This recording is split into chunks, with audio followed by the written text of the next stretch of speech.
All right. Hello, everybody, and welcome back for another episode. This is a very special episode. I'm doing something I haven't done in quite a while, in that I've got a special guest. This is being pre-recorded, of course, for folks to check out. But my guest tonight is an old collecting buddy over in Sweden, Kristian. Thank you so much for joining me for this episode. How are you doing? I'm fine. Thank you for having me. Very excited to do so. It's not easy to arrange things with folks in Europe, and that's where a lot of the best metal collectors are at. But you start trying to work out the time differences, and it's not easy. So, was really happy that we were able to put this together and spend some time talking. Kristian and I have known each other. I was trying to figure that out, and I don't know exactly, but it's in the neighborhood of 10, 15 years. I'm thinking Probably. late 2000s, very early 2010s at the latest. And we met through the Corroseum website, which some people pronounce Corroseum. Kristian, how do you say it? I say Corroseum. Okay, yeah, I That's always say mostly because I know the owner and he pronounces it like that. So it's sort of stuck. that should be the way it is pronounced then. Absolutely. I always went with Corroseum because it sounds more like museum, and it's definitely That's a good. probably his intentions. Yes. Yes, it's always it's an excellent online resource for folks that in particular are interested in some of the more obscure niches of 80s and 90s heavy metal. If you're looking for information on Slayer and Metallica, it's not the place to go. If you're trying to find out about a demo that some band recorded in Omaha, Nebraska in 1983 before they all went to work at a farm, might be the place to check out. But yeah, Kristian's been a longtime community member on the Corroseum and has done a lot of work for the website, which we'll chat about in a bit. Is there anything like you'd like to tell folks about that off the bat, Kristian, what you've been doing over there in recent years?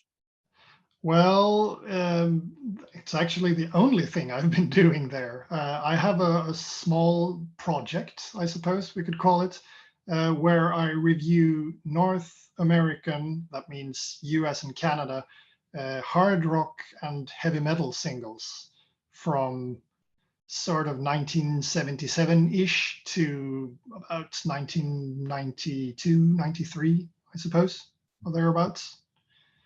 And it's a work in progress. I add reviews when I have the time. I have a quite extensive collection. It's not the best by any means, but it's probably one of the largest because there's so much chud in it. And we'll talk about that a bit later on. But I'll only review things that I own. I've sort of made that a mission to gather it all for myself and then review it on the Corroseum for science, because most people don't know this kind of stuff. It's the obscure of the obscure, still unknown things out there to be discovered. Yeah, it really is. The Corroseum, has different, pages and sites devoted to lots of these different small scenes from the 80s and 90s. But, this site for North American singles is one of the newer projects that they've added with your help. And yeah, it definitely is one of the corners of the heavy metal underground that hasn't been explored by most people. I remember years ago, Dan, the guy that runs the Corroseum, kind of jokingly referred to it as, those North American singles, they're the present you get for the girl who has everything. And that always stuck with me because A, it's hilarious, but B, it's also very, very true. It's just not a very well-known part of heavy metal history. But before we dive too deep into that, just wanted to know, since a lot of folks watching may not know you or be familiar with you, do you mind sharing a little bit of your background, how you got interested in heavy metal in the first place, and then how you also got interested in particular in all these kind of obscure older North American singles?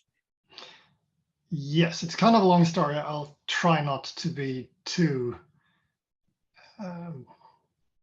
long about it, but That's okay. I mean, I started collecting rather late. I think most people I spoke or speak to in this business, like yourself, started collecting vinyl in the 90s. I think I started collecting vinyl in the mid 2000s, I think 2005, 2006, perhaps. Mhm. So quite late. I mean, I listened to heavy metal in the 90s, but I just bought CDs. I didn't have a vinyl player. I wasn't really aware of the vinyl scene. And then I started getting into it a bit. And I think the thing that got me hooked on some of the more obscure things was actually a blog. You know it very well, Alan. It's the New and Improved Live and Otherwise blog, Yep. which was a thing back in 2006, 2007, I suppose. Yep. And the guy who runs it, he has sort of the same taste in music as I do. And he added all of these, to me, unknown and great albums that I could download and listen to on my MP3 player, which was a thing back then, Yep. at work, because I had those kind of setups at work where I could actually work and listen to music at the same time. So I took this opportunity to listen to all of this stuff. And then I found out that you couldn't really buy this on CD because it wasn't available. It was only available on vinyl. So that sort of sparked my interest to start digging through this scene a bit more, because I had all the classics. I knew most of the well-known bands, but I really sort of discovered that some of these more obscure bands were just as great as, you know, Metallica or Iron Maiden or the great ones, so to speak. And to me, that's what got me interested in this scene. And of course, I've always had this collector gene, I suppose you could call it, to discover new things and dig deeper. I mean, the Corroseum has a sword and a shovel as the logo, and the shovel is really what appeals to me, to unearth Mhm. these unknown gems, sort of. So that's why I got into this. And I mean, I started out like many other European guys, collecting new wave of British heavy metal singles. Mhm. And I bought most of them online. It wasn't really a thing you could just go to a store and buy in Sweden at the time. And they were also reasonably, I wouldn't say cheap, but you could get them if you looked. You could get them kind of cheap. And I didn't make much money back then, so I made it my mission to try not to spend too much money on each single record. And there came a time, of course, when I realized that this is no longer an option. I can't really find stuff anymore because now I own all of the stuff that you can get cheap. Yep. So I suppose I needed to widen my views a bit. And I was always interested in the singles format. I'm not really sure why, but it always appealed to me. And for some reason or another, I got a copy of this book. I'm going to get it here. I think you've shown it not too long ago, but I got a copy of this by the author. I think I helped him out on one occasion. So he sent me this. And I mean, it was opening a whole new era of discovery for me, because most of the stuff that I had been looking into before that was kind of well known, but this was, all of it was unknown to me and to most other guys. Mhm. And I think he said that his mission was to prove that there were at least as many great metal singles from the US as there were from Great Britain in, you know, the new wave of British heavy metal era of 79 to 82 or something. And he's right, but nobody knows it. And that's what got me hooked. So I started buying a few, and I realized they were still as cheap as the new wave British heavy metal singles that I could get cheap, that I couldn't really get anymore. So I sort of drifted over to collecting these instead. And when I started, I only bought the things that I liked. But once the owner of the Corroseum forum asked me to do this project, I realized I can't really do a project where I say, this is a great record, and this is a great record, and they're all great records. I mean, I need to have good and bad. Mhm. So I realized, oh shoot, I need to buy all the bad stuff too. So now I collect everything. Mm. It's silly, and it's perhaps not the best way of collecting, I suppose, but it's being a completist. And if you have a project where you tell yourself, I need to own all of the stuff that I review, otherwise it doesn't really feel honest enough, I guess. I mean, reviewing stuff from MP3 files doesn't really appeal to me. I need to have the real product. So yeah, that's how I started collecting these US stuff. Very interesting. Yeah, I didn't know that. That New and Improved blog was where you kind of really started going down this particular rabbit hole. But it was an excellent source for a lot of us to. Yes, Graham, if you're watching, thanks, man. Yes, hopefully he is, for sure. I think I'll definitely let him know about this when I get it posted on YouTube, because I think it will interest him and possibly amuse him to some degree. I agree. Yes. Yeah, but yes, you're right. There were the blogspot scene around that time. A lot of them were junk, but there were some excellent ones like New and Improved Live and otherwise. There was one other big event around that time that I think started getting a lot of people's eyes opened to how extensive the North American singles scene was, and that was when a certain collection got sold for a few years on eBay. Yes.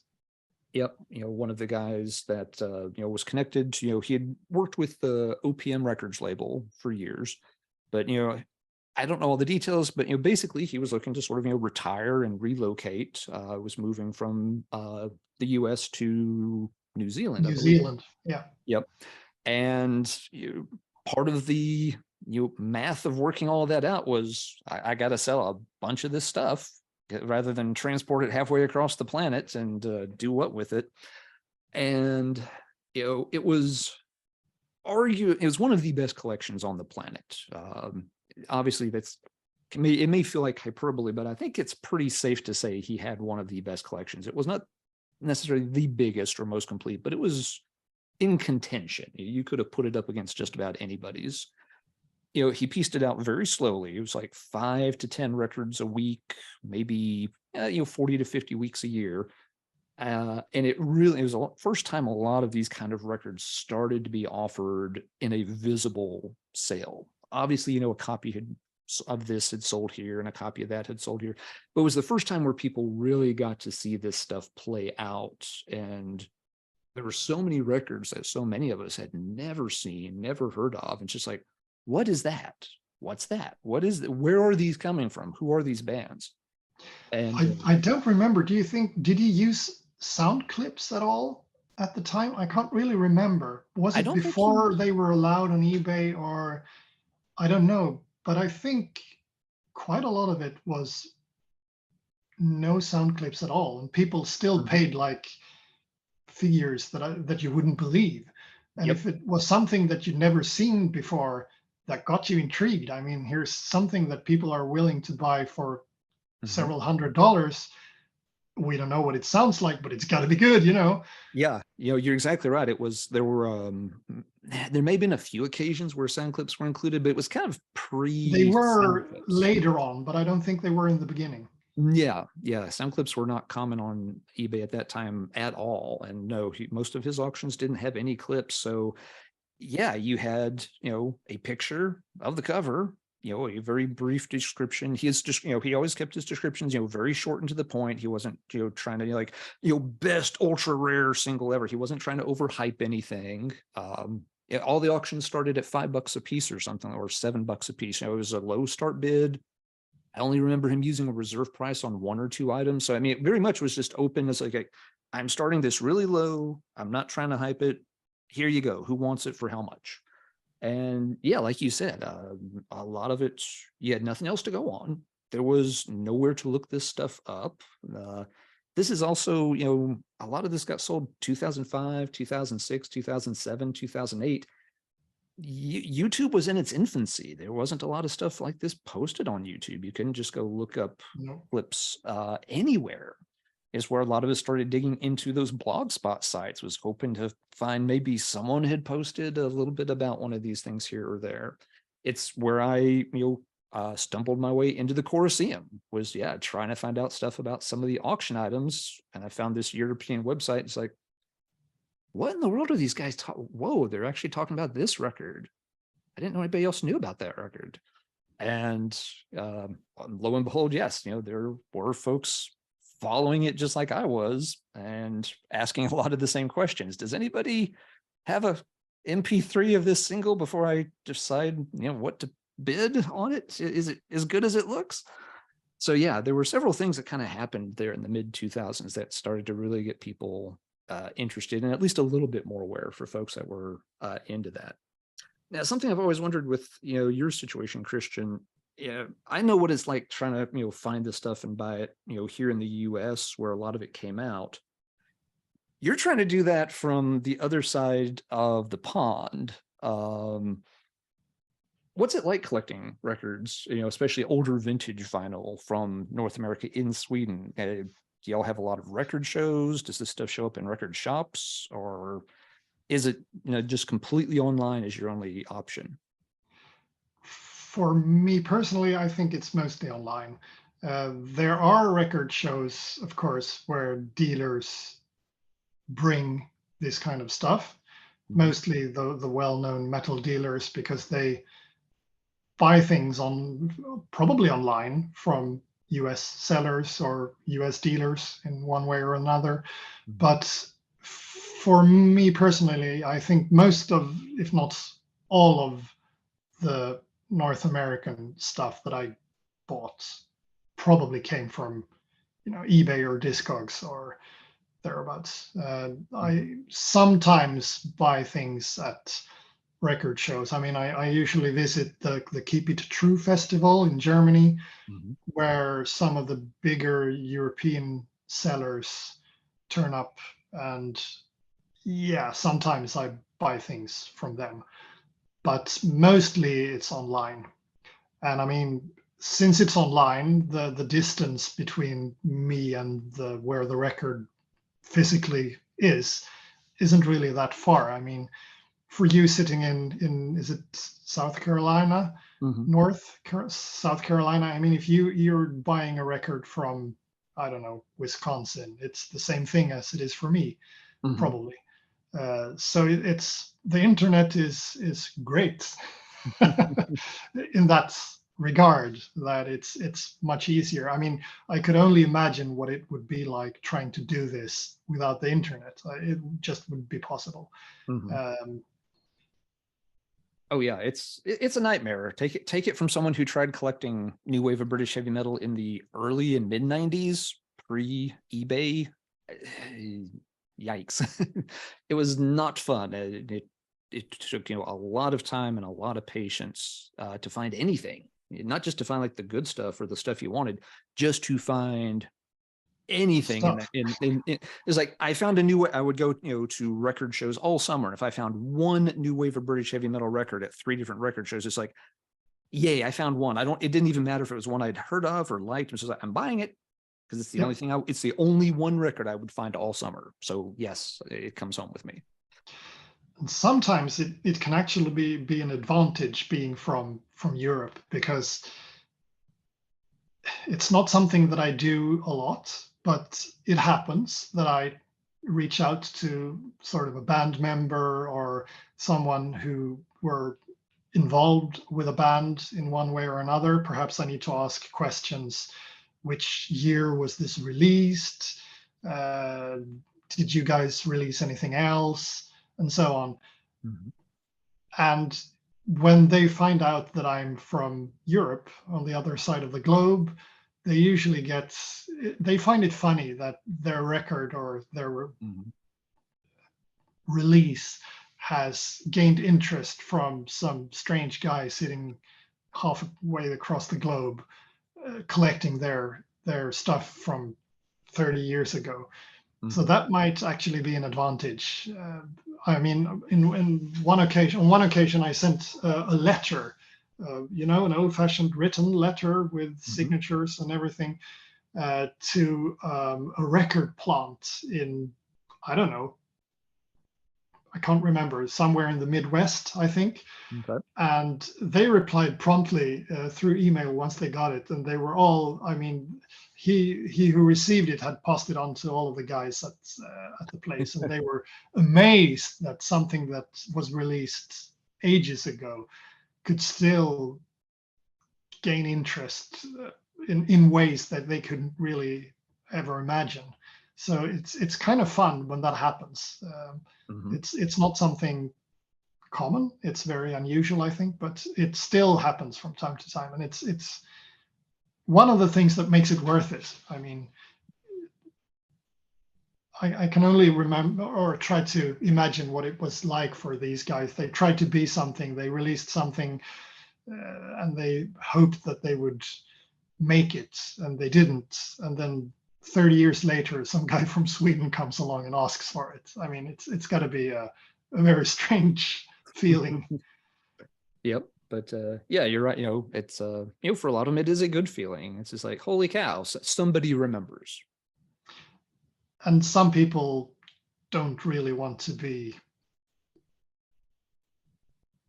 I'm not really sure why, but some people don't want to be recognized as having any part of things that they released. That's kind of the flip side of it. I can't really say why. If I don't know, they're not proud of it, or they've, I don't know, got religious and everyone starts thinking heavy metal is made by the devil, or something else. Maybe someone in the band did something really stupid and went to jail, and they don't want to be associated with him. Yep. But there are people who, won't respond or just say that I don't want anything to do with this, and please don't ask why. So it's from a social science point of view, it's also an interesting experience to interact with these people, because there are stories usually behind most of these records that are sometimes just as interesting as the record itself. Very much so, yeah. And you're right. There's all those reasons you cited. I know one or more bands that have given those reasons, in terms of just like, so we're not talking. Thanks for reaching out, but we're not talking about that. Some of them are polite. Some of them are not polite about it. Some of them are very so like go away. Exactly. And yeah, whether it's religion or it was just, we think about it as like, oh, it must have been a great time of their life. They're out partying and playing in a metal band. For a lot of them, it was probably a pretty tumultuous time in their life. There may have been a lot of issues going on that they don't want to think about. If they had issues of abuse or substance problems, could have been a really crappy time for a lot of them that they don't want to relive. Maybe one of the band members ran off with all the cash and they haven't seen him since, or ran off with their girlfriend or their wife, or died young, and they don't want to have to go back and think back through that experience either. There's a million reasons people just don't want to talk about it sometimes. Which that is one of the problems collecting this stuff. Like you said at the beginning, it's not a part of the heavy metal underground people are very familiar with in the first place. And there are multiple little things that make it kind of hard to get into. Finding people willing to talk about it is one thing. What are some of the other issues you've run into just trying to find out or learn, or what are some of the other headaches, I guess, that we have to deal with in this? One of the headaches for me as a Swede is probably the financial headache.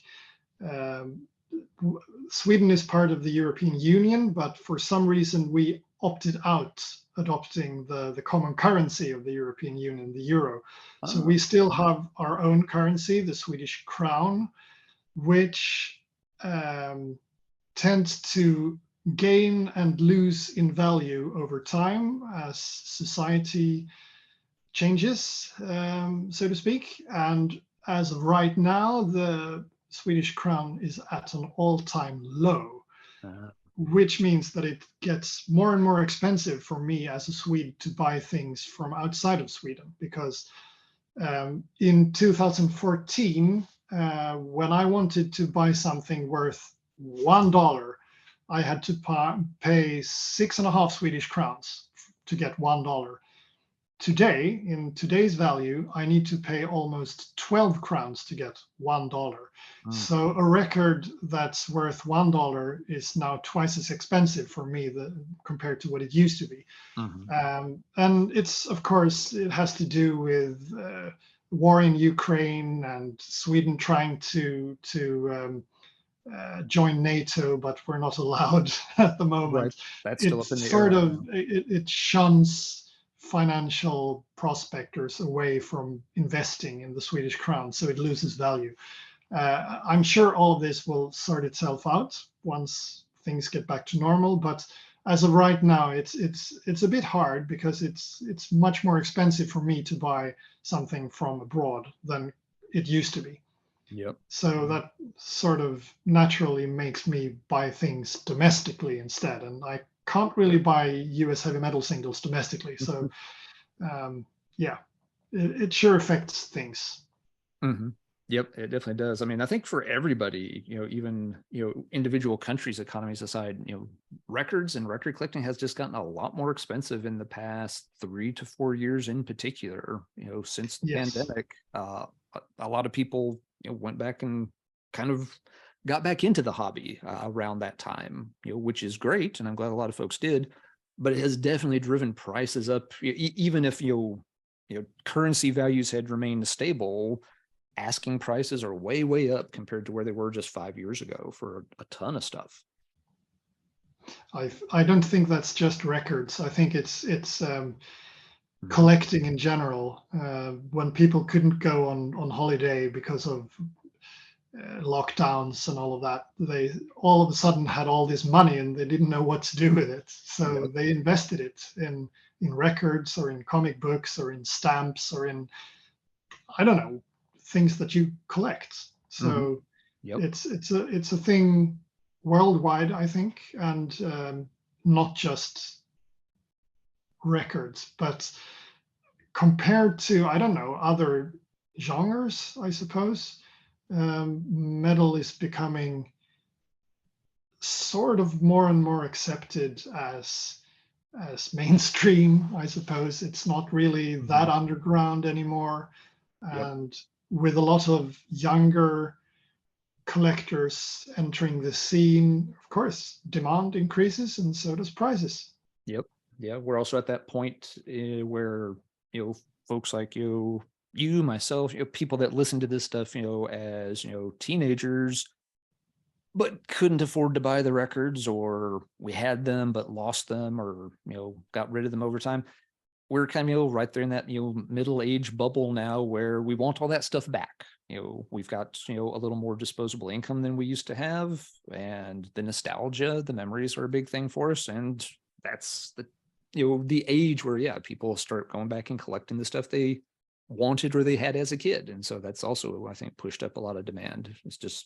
It's the right time for people that, were teenagers in the 80s and early 90s to go back and be like, man, I really wish I still had, that Obituary CD or that Raven LP or stuff. And hey, I make enough money, I can go buy it now. And there are.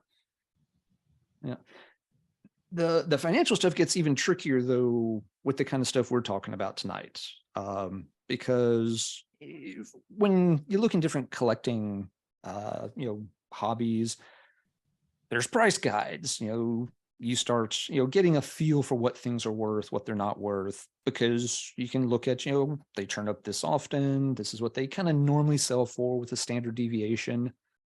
But when we get into these really obscure, North American singles, there's very little information to go on.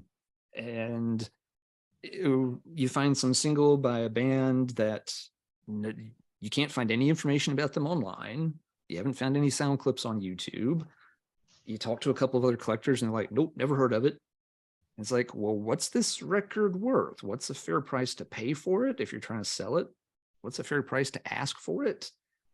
It's rare, but rarity doesn't always translate into like a really high price tag, which I think is something a lot of people get wrong when they look at, different collectibles.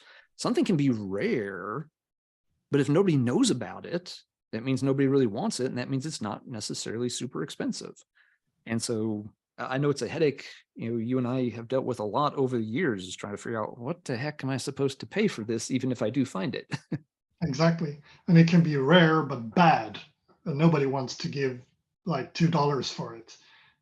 But Yeah. then once it's sold, you might not see another one for 10 years. Yeah. And if you're a completist, you sort of need to buy it anyway. Yep. Yeah. It's like how, if I'm patient, maybe I get it cheaper, but how long do I wait? Is it, if I can save $20, but I have to wait 3 years before I get another chance to buy it, do I just pay the extra $20 and buy it now? And it Just to gets, get the peace of mind. yeah, just to go ahead and, to have it so that in like your case, you can review it and add it, to the Corroseum project, for other people so they can cross it off the want list. It's one less thing you're trying to look for and add to the collection. And, $20, is, one thing, but then when it starts becoming an issue of, now all of a sudden there's a single somebody wants $200 for. It's like, okay, now it's getting really, into more serious prices. Is it worth $200? What will it be the next time I find a copy? When do I find the next copy? You and I have both seen examples, with some of these North American singles where a copy will sell for $600 on one occasion, and it will sell for $30 on a separate occasion. And it can be kind of maddening that, if there's not always a lot of rhyme or reason, and you don't have any kind of sample size to work with to try to help you figure out that this is, a reasonable price for it. Is there anything that you use in terms of any personal guidelines to try to help you sort through that mess? Oh, it's hard. I keep a spreadsheet where I try to add as much information as I can. If it's sold in the past, how much, in what condition, if it's any good, if it's bad, how much I should reasonably want to pay for it. But I mean, as you say, there might be things that get offered for sale that have no information at all online. You've never seen them sell before. You don't know what they sound like. And sometimes you just need to take a chance. And sometimes you're lucky and sometimes you're not. And I suppose that's one of the fun parts with it, to buy something that you don't know what it sounds like, just to get pleasantly surprised. But I would never pay $200 for something that I don't know what it sounds like. I mean, 20 tops 30 perhaps, if it's something that I've known about for a long time but I've never seen offered for sale. If I see it offered for sale for $30 but I don't know what it sounds like, I might take a chance. But more than that, no. I mean, I have almost 600 in my want list. I can't afford to pay top dollar for everything. It's just not possible. So I'd like to say, as a general guideline, buy what you like. But when you don't know if you like it or not, it's kind of hard to give a good advice. And as you say, there are records. I know the Storm Window is a good example. It sold for $600, and then like half a year later, it sold for $30. And I bought a copy for $30, and then it went up to $200, and now it's like $30 again. Yeah. So there's also this market saturation thing going on that's really, really hard to predict. How many people are aware of this record? How many people are willing to pay a lot of money for this record? And that might change and go up and down as well as people join this collector club of ours and people drop out. And yeah, it's hard to keep track of. But the good thing with having a lot of items in your want list is that if something is too expensive, you just ignore it because there's so much other stuff that you can go and search for Mhm. instead. So it's not the end of the world if you don't get this particular record because there are so many others. I'm not suggesting that anyone collect in the way that I do. I'm not trying to encourage you or in any way. As I say, buy what you like. But there are some advantages to wanting a lot of stuff. It's easier to find at least some of the stuff, Mhm. I Yep. suppose. No, Then again, a lot of this stuff, I say stuff a lot, don't I? Well, a lot of these records, they only appear once every 10 years. Most of them are really that rare. 500 copies pressed, God knows how many of them survived. mhm. It might be your last chance if you see one.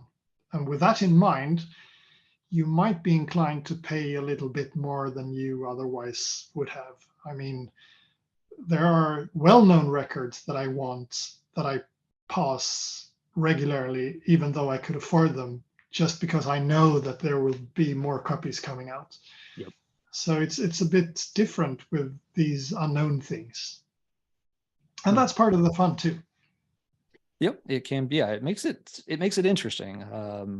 And yeah, I like, the kind of standards you set there. I'm kind of the same way. If it's in the $25 range and it at least looks interesting, most of the time I'm willing to take a chance on it. But yeah, as you go up in price, it's like, no, I need something a little more tangible if I'm going to, pay more serious money for it. But you just have to work with the information you can get. YouTube has come along. There's, more stuff like this posted now than there was a decade ago. But even so, there's a lot of these that if you stumble across them and you go to look it up, you're just not going to find a hit. Exactly. And Yeah. that's one of the reasons that I'm doing this project, so that other folks might use it as a guide. Of course, my taste is my taste, but I try to sort of uh, describe the record, not just saying I think this is great. I try Right. to describe what it sounds like so that people can use it as a sort of help if they find Hmm. a copy of something that they've never seen before and I have reviewed it. It might be of some help to people, Yeah, exactly. hopefully. Yeah, it's what I try to do, with some of the the videos I've made, with some of these more obscure or rare things is, I describe it. I can talk about if I like it or not, but I'll try to play a short clip so that people can just hear for themselves. That's always the best bet. I can talk something up and say it's glorious, and you listen to it for 30 seconds, and you're like, that guy is out of his mind. That record stinks. Or there's others. I did a video a couple months ago about some expensive new wave of British heavy metal singles that I didn't think were very good. Like you said Yes, before, just because it's rare doesn't mean it's great. Sometimes some of those are real no. garbage. But if it's really rare, people want it to be great. They And do. I've seen a lot of collectors hyping average stuff, Yeah, saying that it's the best thing ever just because it's very rare. Because when it's very rare, you desperately want it to be really good. You want to I have that do. holy grail in your hands, and Yep. then it sounds like shit, but you can't really sort of Mhm. allow yourself to believe that it sounds like crap. You Yep. you so desperately want it to be good, so it's kind of decent, isn't it? Mhm. I spent Really, when you try I really spent hard, I spent 3 years and $100 trying to get this single. It's good. I swear to God, it's it's got to good. be good. Yeah, Don't tell me it's not good, because then I have to face reality. No, I we've think also I've reviewed one or two singles in the project that are really that rare. Uh, Mhm. Less than 5 copies known in the world. People have never seen it. If it sells for tons of money because it didn't have a sound clip, and everybody wants to know what it sounds like. And I mean, Mhm. once they know what it sounds like, I'm pretty sure the price will come down because it's really average or perhaps even bad. Yep. And you don't want to have to spend hundreds of dollars buying something just to find out that it's crap. I No. mean, it's heartbreaking. Yeah, it really is. Because I mean, there are some folks that, the money's not that big an issue for, but for most collectors, yeah, if you're starting, to get into, $50, $100, $200 range for a single record, especially one that only has maybe 2 or 3 songs on it. I mean, you're taking a big leap of faith there, and to have it turn out bad is really, really a pretty awful feeling, but it will happen from time to time. And I wanted to circle back to something else you mentioned there, Kristian, just to kind of reinforce, the level of rarity we're talking about with some of this stuff. Kristian, you're not being hyperbolic there. There are some of these records where there are less than 10 copies that are known in collectors' hands. Sure, there's another one out there somewhere in somebody's attic or basement or garage, but that may or may not ever come to light.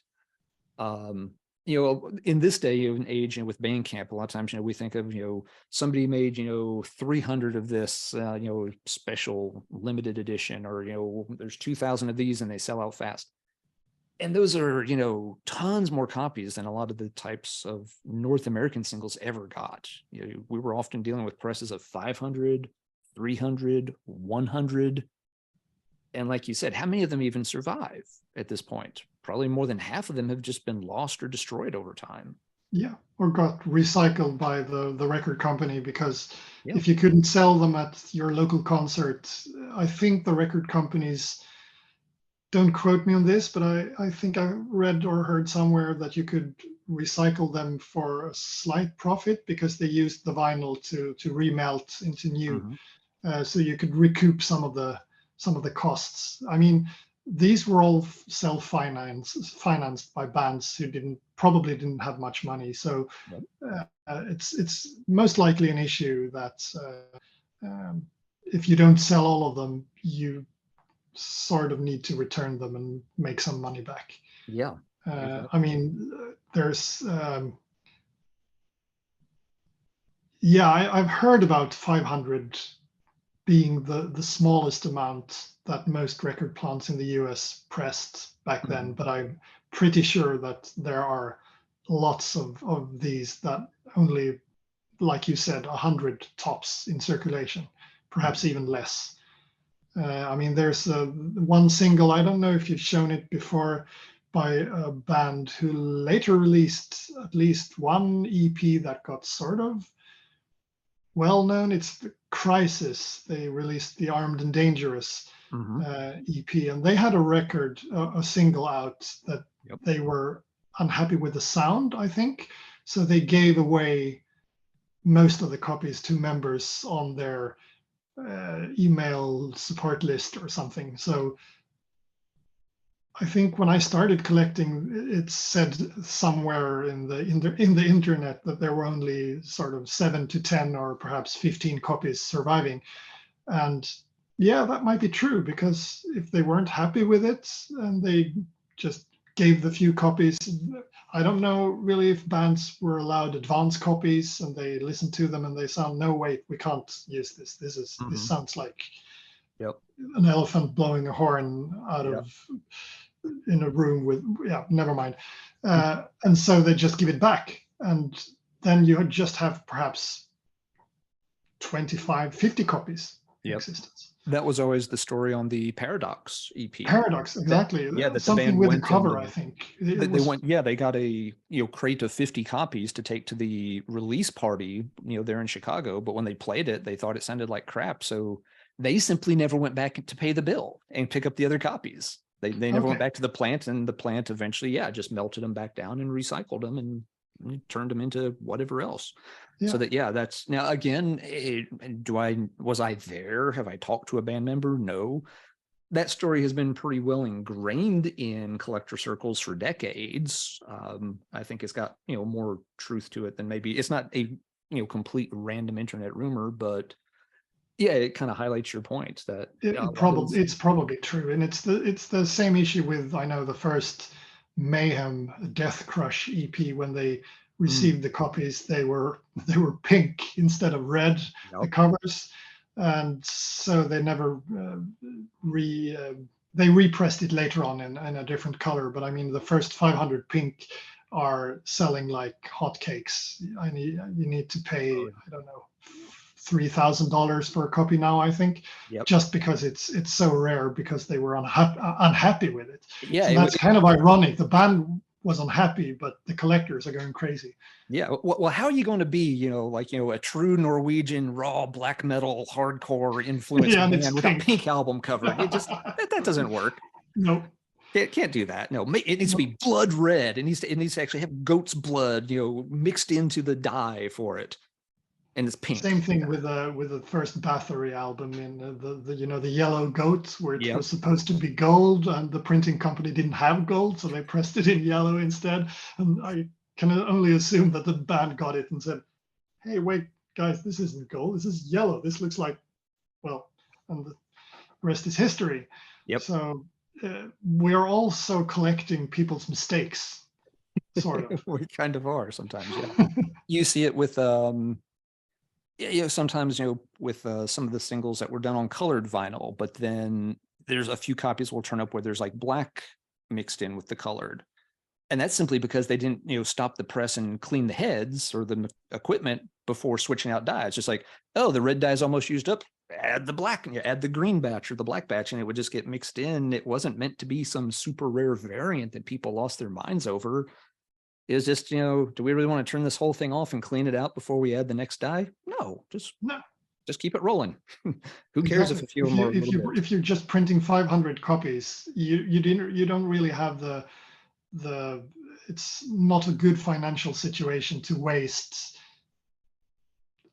I don't know how many of them, but I suppose you could print 3 or 4 with dirty heads, I suppose. I mean, there's a good example, the yellow Avatar. There are perhaps 20, 25 copies of it. And then there are, I think, 1 or 2 that are trying to get sold as black yellow swirl, 2 copies only, biggest rarity of the world. Yep. Perhaps not. It's just a dirty version or a mix between the two. Yeah. So it's not something that they pressed intentionally. And that for me doesn't really, it's not the same thing. Right. Yeah. I wouldn't consider it like a real intended variant. It's, it's neat that it turned out that way on a few copies, but it's not the same as saying like we made, 10 on yellow vinyl and, 25 on some other color and, 50 on this color. It's just like, nope, we just, they just didn't clean the equipment as they were going from one color to the next. And another good example is Azra Records, who used all of these. I think he had his own pressing plant in the basement or in the garage or something. There are lots of rumors. I'm not really sure. Access to something, so there are variants in 5 copies only, just because he felt like it. So, today I'm going to make an octagon shaped version, and today I'm going to make one that looks like a bat. And there are, I don't know, 20, 25 copies. That's another one too. That's not there was no documentation, because like you said, it was very just kind of off the cuff. So nobody knows all the variations that are out there for some of those kind of things. No, it's probably just in his mind, or perhaps not even there. After all these years, probably not completely. Maybe for a couple, he remembers the details, but for a lot of them, it's like, oh, I forgot I made that shape. Yeah, I made a snowflake. Yeah. Good for me. Exactly. Indeed. So besides the rarity, the other thing you pointed out that's I think important to circle back to is, however, the obscurity. How many people know about these and are interested enough, curious enough, excited enough to really pursue them? It's one thing to be rare, but if nobody really cares or knows, great, you've got a rare record that nobody's interested in. And that's a big issue with, I think, a lot of the North American singles. They're very obscure. The bands are very obscure to most, even to pretty diehard heavy metal fans and collectors. It's stuff they haven't been able to learn about or check out at any point. Other scenes have had a lot more coverage. New wave of British heavy metal is kind of an easy comparison because it was also a singles dominated scene, but that had so much publication around it with all the weekly. England is so much smaller than the US, so you could go to just about any town in England to watch one of these bands play live if Mhm. you read about them. So they Yeah. got a lot more exposure. Exactly. Yeah. And even if you couldn't go see them, you could read it every week in Sounds or Melody Maker or NME, Krang and Or that stuff. listen to it on BBC Radio. I mean, some of the bands Yeah, were allowed to play live on BBC. It's exactly. state-controlled radio. Everybody listens to it. Yeah. You couldn't get And more exposure than that. exactly. Yeah. And there's nothing comparable to that when you get into the North American scene. Yeah. No. There's no national distribution of these things. Yeah, Great Britain is, smaller than most of the states over here. Exactly. The US Everything is is just much more too, spread it's out. too big. The distances are too vast. Hmm. Yeah, and there's no national music paper coming out every week or 2 weeks where everybody's reading about these singles. There's no singles list written by Jeff Barton to tell you which ones you should try to go order. There's no trade paper to look it up and say like, oh yeah, I want to order this Assassin single from this band in San Diego because this writer in LA has been, hyping them up for the past 11 weeks on his singles chart. There's nothing like that. No. And so these singles never really got any attention. A lot of these kind of things, as you mentioned before, they're bands started by kids. They probably saw like, Accept or Priest or Maiden on tour, and it blew their mind. And they're like, that's what I want to do. And this was also an era where heavy metal got some popularity and mainstream acceptance. You could see bands go from underground Sunset Strip to having huge big videos on MTV. And it's just like, holy crap, they're on TV and they're surrounded by beautiful women dancing around in little outfits and throwing all this money around and parties and booze, and that's what we want to do. And it didn't happen for them. They came and they went very quickly. They left these one or two vinyl artifacts behind, but there was no documentation for most of it. There's even the compilation scene was a huge thing that helped with new wave of British heavy metal. Labels put out comps to help you check these things out, and you don't have those many of those kind of compilations in the North American scene too that And you circulate. have these radio station compilations, but I mean they are just as obscure as the singles, so Yeah, it's of no help.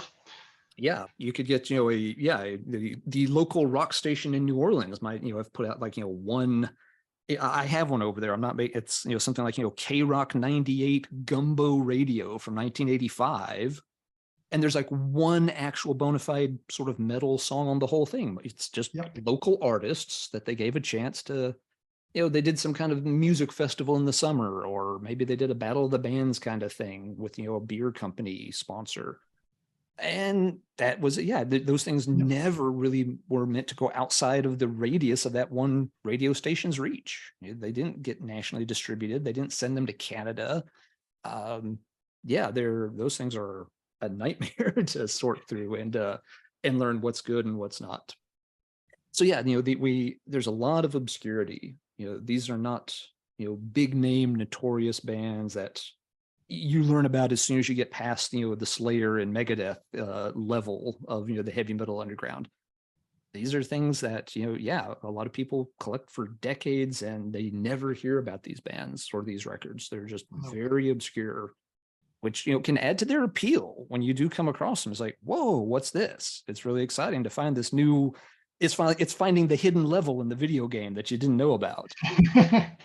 But you also get into that level and you have no idea what you're doing or what you're. It's like, wait, none of these characters. It's a completely different layout. I don't know which way to turn or what I'm supposed to do here.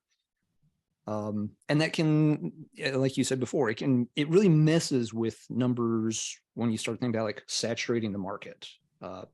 How many copies does it take before you just can't sell another one for $50 because everybody who wanted ones, well, they got one. Yeah, the first copy sell for 1,000 and then the rest for $20. Yeah, you can. There are examples, not as extreme, but it's a thing. Yeah. Oh yeah, we've both seen that pattern where the first one it goes 500, 350, 200, 180, 30. It's like 6 copies. Like, well, those are the only 6 copies, and you've Yeah. already gone down, 85% in value because there's only so many people that were interested in the first place. And out of that very small set, there's a much smaller set that are willing to, run up the bid if it's on eBay, or just go ahead and pay the, higher asking price if it's on Discogs. So Unfortunately, I think eBay, there aren't really that many records offered on eBay anymore. And I know both you and I enjoyed looking at the bidding lists when things sold, just to see, okay, how many collectors were bidding on this? How many of them were close to the winning bid? Sometimes it was only 2. There could be 5 bidders up to $20, and then one for $250 and the winner for $275 or something. And then you know that the market is probably saturated at $275, because when the next copy comes out, there's only that guy who's willing to pay $200 left. All of the other guys will just pay $20. So then you know that once another copy comes out, I don't have to pay that much money. But now, when things don't really sell on eBay as much anymore, I think most sellers have moved on to Discogs. It's much harder. You could perhaps argue that you have these want and own bars at the bottom where you can see how many collectors own it and how many collectors want it, but it says nothing on how much they're willing to pay for it. No. Just that they want it. And I mean, I've seen things for sale that I have 200 people wanting it, but still nobody's buying it because they think the price is too high, and it just gets relisted and relisted and relisted over and over again. But nobody wants to buy it for that price. So or it's how many impossible of them are, oh, sorry, go ahead, finish. No, sure, I'm done. Oh, okay, yeah. I mean, the other problem with that too is, it's real easy to click a little, oh, this looks interesting, click. How many of those people, even if it's only, $25, how many of those people are actually be like, okay, yes, I actually am going to, exchange currency for this physical product, as opposed to just like, it's interesting. I'm going to add it to the list. Maybe it's a mental note. Maybe sometime in the future, perhaps I'll be able to come back to it because I have it in a list. I want to look up some more information on that later. So I better make a note to myself, and I just click the button. And the same is true though with the people clicking the have button. Nobody's going around to their houses and confirming that, do you really own a copy of the Crisis 7-inch? Let's see it. You can click it if you want to, or not. And just because, there's 10 people that have clicked, they do have it. There could be twice as many people who actually have it, or there could be half as many people who actually have it. It's not, the information. Funniest part is when there's something on Discogs that says 20 copies pressed, and there are 25 people who claim they own it. Yep, exactly. How does that work? Because the internet. Yes. Yeah, but you're right. It is, that information on eBay was more useful because that was, and yes, we know people sometimes will enter shill bids or things like that. Well, of course, but those are usually quite easy to spot. You could figure those patterns out, and if you saw things turn up once or twice, you could start to figure out how much real interest is there. Exactly. There was a time both you and I.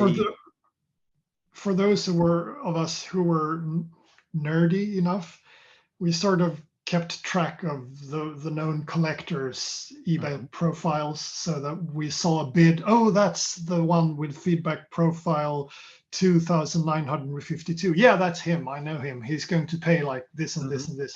So all of a sudden, when someone who we don't know who it is, I mean, this was perhaps how long ago? 5-10 years ago, maybe more. It's been over 5 years ago. We started asking, so do you know who that guy whose eBay scrambled account is M-M and 502 feedback? Who is this guy? He's buying a lot of stuff and we've never seen him before. Is he a shill bidder or is he for real? And kind of interesting, but still weird talk. And on Discogs, you don't know, because once something sells, you don't know who bought it. You don't know, well, you know how much, probably, but that Discogs information on how much a record sold for, it's also a bit fishy. I don't know really how it works. Sometimes it gets updated, sometimes it doesn't. Yeah. I'm at a loss. I don't know. So it's not something I keep track of anymore. I keep track of eBay sales, but Discogs is impossible for me. Yeah, and eBay is tough anymore too. But yeah, and to folks watching, Christian's not, again, he's not being hyperbolic at all. There was a time 5 to 10 years ago where he and I could just we could look at the the auctions ended. We can click the bid history, and we could identify between the two of us probably 5 out of 6 people that had bid on any one of these kind of records. Yes, we are that interested. We are those nerds. Yes, and knowledge is power. I mean, it helped us in a way that we knew how much something would reasonably sell for if it gets offered again. Yeah, we could see we that, know, like, oh God, I'm bidding it. I'm interested in this, but Stuart's already bidding on it. Oh God, there's no point. There's no reason. It doesn't matter what I bid. He is going to pay more. So I'm leaving this alone. I'm leaving this alone. I hope it sells cheap. It will end up on PopPsych. People will know that it's worth just this low amount of money. So the next time it gets offered, I can buy it for the lower amount. Mm-hmm. So it's self-preservation too. Yep. It's not just that we are desperately trying to sort of know everything about this scene because we're interested in numbers, I suppose, or it's the scientific part of it. You want to dissect everything and know everything in its constituents. Yeah, and like as we've been discussing, it's a scene. There's so little to know. There's so little. You can't. There's you need to cling on to the little that you do know. Yeah, you get whatever little scraps of info you can just to have something put together about them. There's no metal archives, page, with tons of information for these. There's no Facebook, sites for these bands where you can go learn, their entire tour history. You spliced together whatever snippets of information you could on them. Yeah. Well, let's see. It's been a very interesting and fun conversation. Before we start showing some records, were there any other points that you'd like to bring up about any of this stuff, Kristian? Not that I can remember. I think we touched on all of the interesting points. I'll just rephrase that the big sort of goal with this project is to bring out stuff for people who don't know anything about this, or perhaps are slightly interested but don't know what's good or what's bad, and sort of highlight a scene that's quite unknown and needs more attention, I think, because there's a lot of crap, but there's a lot of good stuff too that people don't know about. And I've always been one of those guys who, you need to check this band because it's really great. Yeah, but I already have some. No, but you need to listen to this because it's so good. I mean, if I like something, I want to convince other people to like it too. That's just who I am. I'm great fun at parties. I just hug the record player all the time. But for me, this is sort of my way to influence people. Buy this, don't buy that. Listen to this. This is really good, and so on. So you don't really have anything to lose, I suppose, when reviewing this project, because it's great fun. Yeah, for me, and hopefully for those who are interested in this type of records as well. Yeah, and I think it appeals to a lot of heavy metal fans. When you look at heavy metal fans as a group, we tend to want to know a lot about a lot of bands. It's not that there are obviously exceptions where people only like this small handful of bands, but most metal fans, we have this insane notion that we can check out everything. That we want to know. If we're into black metal, we want to know every band that ever snuck into mommy's room and started playing with the makeup counter. That if we're into death metal, we want to know just every band that ever put on jam shorts and wrote disgusting lyrics about maggots and corpses and stuff. And so the fact that there's this whole sub level of bands that a lot of folks don't know about, and some of whom are very, very good. It's really, really fascinating. And we need to bring those to the world. Yeah, just to let other folks check out and enjoy the music too. These bands, they're long gone. Yeah, Hard to but they find anything. deserve the praise. But yeah, they let's give them their 15 minutes here, which they Yeah, probably didn't get back in the day. And for that's folks, good. I will of course have a link to your Corroseum's the particular page in the show notes, so to make it real easy for anybody to check out, just go down to the notes below, and there'll be a link to all the cool stuff Kristian's been doing over there. Okay, But thanks. yeah, oh, glad to do it. Absolutely. So yeah, at this point, we figured we would each show a few of the records, some of these North American singles that are just personal favorites for whatever reason, not necessarily the best or the rarest, just ones that we have that we think are really cool. We're not going to add any sound clips to this just because it would be hard to do as we're recording this live and trying to splice them all in later. It's a little over my head and I'm too lazy to do it, but I will also try to include some links to some of these will be featured on YouTube. And if I can find a few of them, Yeah. I'll put up a handful of links so people can go, again, a quick click and you can see what they sound like for yourself. Listening is Yeah, always the best way to and find out what you we like. add downloadable samplers on the Corroseum from time to time. I think there's Mhm. one out right now, and I have completed 2 more. So there Excellent. will be opportunities to check out Excellent. most of the bands that I will show tonight Yeah, in one way or another. I will try to Let me remember to just add say the, before we start that it's been an absolute horror to try and select a few items to show. And I made a list and I erased the list and I made a new list and it's been, I mean, I'll try to include things that I've reviewed because I don't want to spoil anything. It would be kind of weird to talk about something here that I haven't reviewed yet, but there will be some, I think, if time permits. But most of them are on the site right now, so you can check out a more thorough review, I guess, and also see the cover and the everything in better resolution and so on. But it was, man, this was really hard. yep.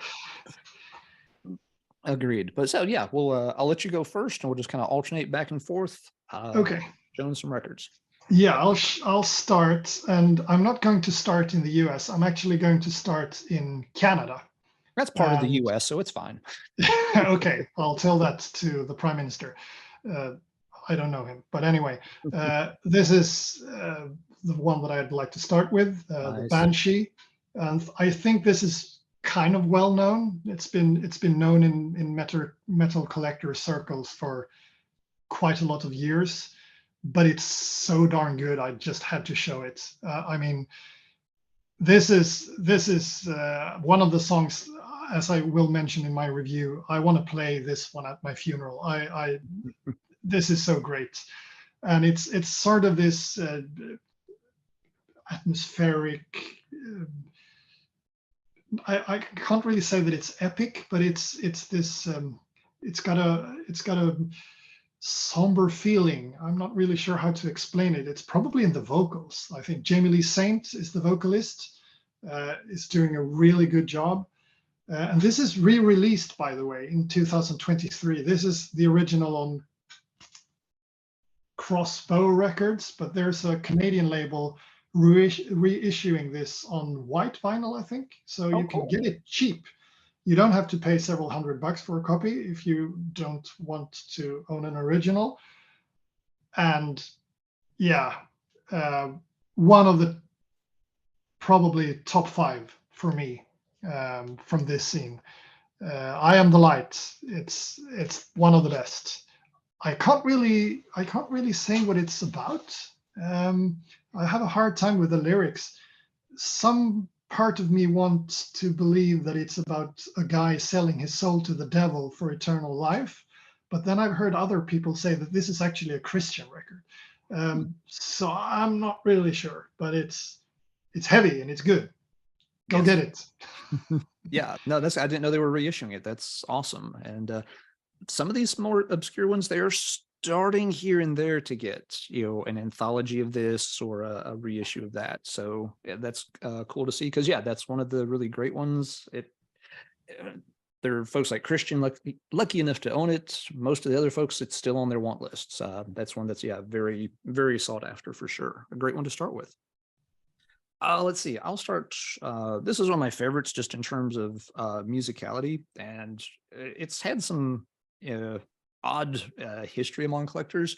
It's by a band called Chalice. They were in the Cincinnati, Ohio area. This came out around 1980 or 81. The songs are called "Take It Away" and "Shoot for the Stars." As one would expect by the really early 80s date, it's not Metallica, it's not thrash or anything like that. The bands at this point, they're listening to a lot of UFO, they're listening to a lot of Thin Lizzy, they're listening to a lot of early Riot albums in the US. It's got more of that kind of overall style to it. Excellent vocalist, both songs really nicely written, good sense of melody to them, but they're heavy enough to be satisfying.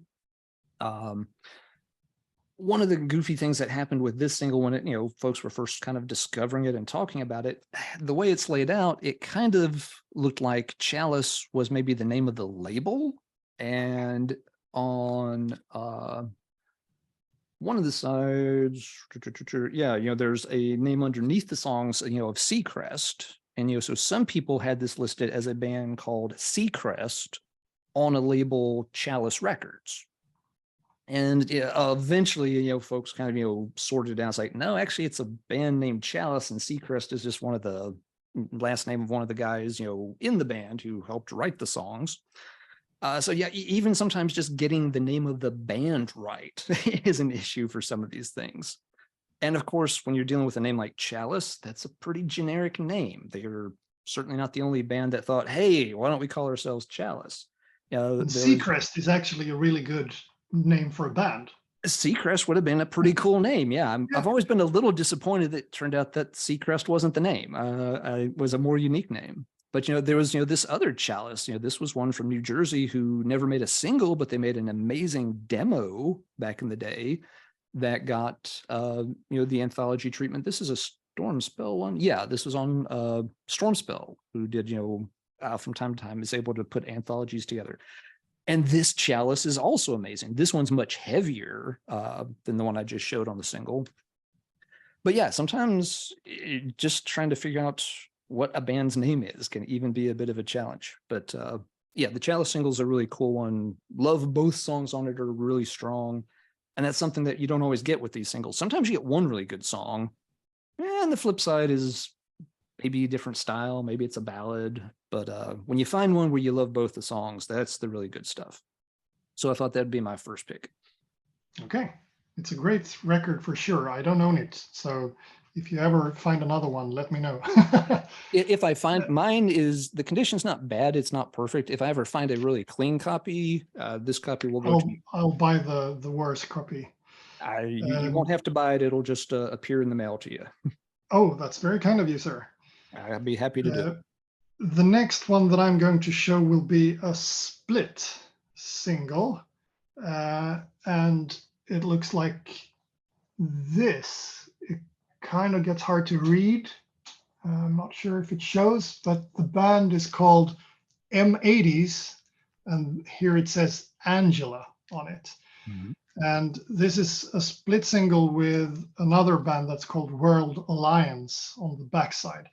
And I mean, you can't really get more generic than this, I suppose. It's just white. And they are not giving much away in the packaging. Exactly. The other side is just as white. It looks exactly the same. And this, of course, has no relation to the more well-known M80s band. As far as I know, this is the only appearance of this M80s and the only appearance of the World Alliance. And both of them play sort of hard rock / metal, I guess. World Alliance plays this sort of downer, down-tuned kind of slow. But the M80s track, oh man, the M80s track, it sounds like South London 1979. It's new wave of British heavy metal from the US. It's absolutely awesome. And this is almost completely unknown. I know of one other copy, In fact, I know who owns the other copy, and when another copy was offered for sale, it was expensive, but I paid every single penny for it because I just had to have it, and I haven't seen another copy since. So this is one of those examples when, yeah, I paid a lot, but then I knew what it sounded like because I had received clips from the guy who bought the first copy, so I knew that it was good. And this is probably something that you could be on the lookout for. I mean, if this one turns up in the used bins, how many of you will guess that this is a metal record? Not many of you. So one to keep a lookout for.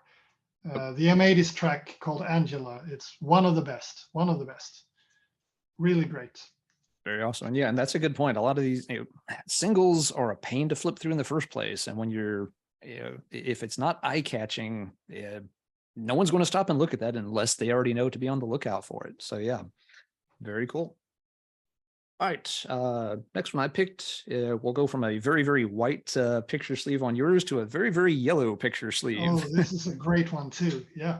Yeah, this is a fun one. Band called Violation, California band. The songs on it are Meet Me at Midnight and Balls Out. So, definitely, getting some, fun teenage, kind of terminology going there. Very eye-catching picture sleeve. Yellow and black's one of those color combos that will get people's attention. Violation, I guess they had at least some regional or local success. I've got a handful of tracks that the band had recorded, I guess, as a demo at some point. They had at least one compilation appearance, maybe more, but there's at least one compilation they appeared on at the time. I think they're on one of the US metal compilations, isn't it? Could be. I But think they were well known when I started collecting because I was told that you need to go buy the Violation single. It's great, and it really is. It's a classic. Yeah, both songs. This is it's very high energy kind of stuff. But again, we're talking early '80s. We're not into the thrash years yet, but very energetic. Lots of power to it. Very catchy. Good stuff. Just to kind of pump your fist and sing along to. Yeah, both songs were great. This is also another one that, even though it's an older single, it's never really been that hard a one to track down. This is one that, even a little bit of patience, check eBay, for a few months, you'll find a copy or two of this pop up, and it's never been a particularly expensive one either. So not all of these singles, command a high price tag or impossible to find. Violation's a great one. And I had kind of the same experience as you, Kristian, that when I started getting some of these singles, I think it was King Fowley from the band Deceased. This was one that he was like, "Oh man, you got to get the Violation single if you're getting those things, man." Just like, yeah, I was told the exact same thing, not by King Fowley, but it's a great place to start because it's quite accessible. It won't let you down. Yep, it gives you two really good songs. It's got the picture sleeve, so there's a little bit of stuff to look at on it. It just kind of pushes all the right buttons. Absolutely. All right, Kristian, what's your next choice? I won't be showing just heavy metal. This project is also about hard rock. So I chose a hard rock single that I know that you like. It's Paragon. And as far as hard rock goes, this is perhaps a little bit more on the proggy side, I suppose. It's got this slight progressive feeling to it. One of the tracks is called Dancing Mariadoc. It's got some sort of Tolkien reference, I suppose. I guess, yeah. Perhaps nothing special, but the Image Chamber track is the one that you need to look out for. It's a good example of sort of melodic, progressive. It's a great chorus, great guitar playing. It's got this sort of hard rocking parts, and it's got this slower acoustic parts. But the thing is that the good track on this can actually be found on a compilation. Yep. That's not at all as hard to find as this single. I think the compilation is called Rock Gumbo from K94 or something similar. And I think the band is from southern states, Kentucky or something. Louisiana. Yep. Louisiana. Okay, thank you. Man, I'm surprised. Your knowledge, it's great. I could just That's what perhaps I've obsessed read over. on the back. It says, no, it doesn't say anything about where it's from. But as an example, if you really like the image chamber track, you can always get the compilation. It's not cheap, but it's a lot cheaper than the single. Yeah. So it's a good example of you don't have to pay all that much if you just like one of the tracks. Yeah, and it's a fantastic song. I have the compilation. I don't have the single. It's one that's still on my want list. It just doesn't turn. It's one of those. It's a good example of everything we've talked about. It turns up very rarely. It gets a little bit pricey most of the time. There's not a huge demand for it because yes, it's just such an obscure band that they did the single. They showed up on that one local kind of radio compilation, and that seems to have been it. And it's interesting because yes, that the Image Chamber song in particular, it's very well written. Whether you like the song or not is one thing, but it's a very, very well written song. This wasn't just a group of guys, killing time, chugging beer, hanging out in the garage, cutting school. I mean, they actually knew how to put together, a They really put some nice real song. thought into it. Exactly. And so you got to wonder, was it just a one-off thing? And, they, for whatever reason, never really did anything else. Did they have a, live set of, half a dozen songs or something that were more akin to that one? We don't know. It'd be, fascinating to find out sometime, but there's nothing to turn to easily find this stuff. You and I both know cases where, people have gone through like, the copyright ledgers of trying to track some of these Yes. members down based on, well, we know this record had to be copyrighted somewhere, and trying to find people that way. And, plugging these names into Facebook and just sifting through them forever, hoping you find the right Seacrest who maybe can tell you a little bit more about, Chalice and stuff. But yeah, no, that's a great single. I absolutely love that one. Let's see. Next on my stack, another Ohio one, a band called Thruster, Back in Time and Accelerator. Both really good songs. Accelerator's faster. Back in Time's got a really good gallop to it. This one, again, the picture sleeve, it's very plain. The logo is spiky enough to at least tell you that, yeah, if you see this, you probably want to stop and give it a look. The band photo, it's always fun to see what these folks were trying to look like. At least they had long hair.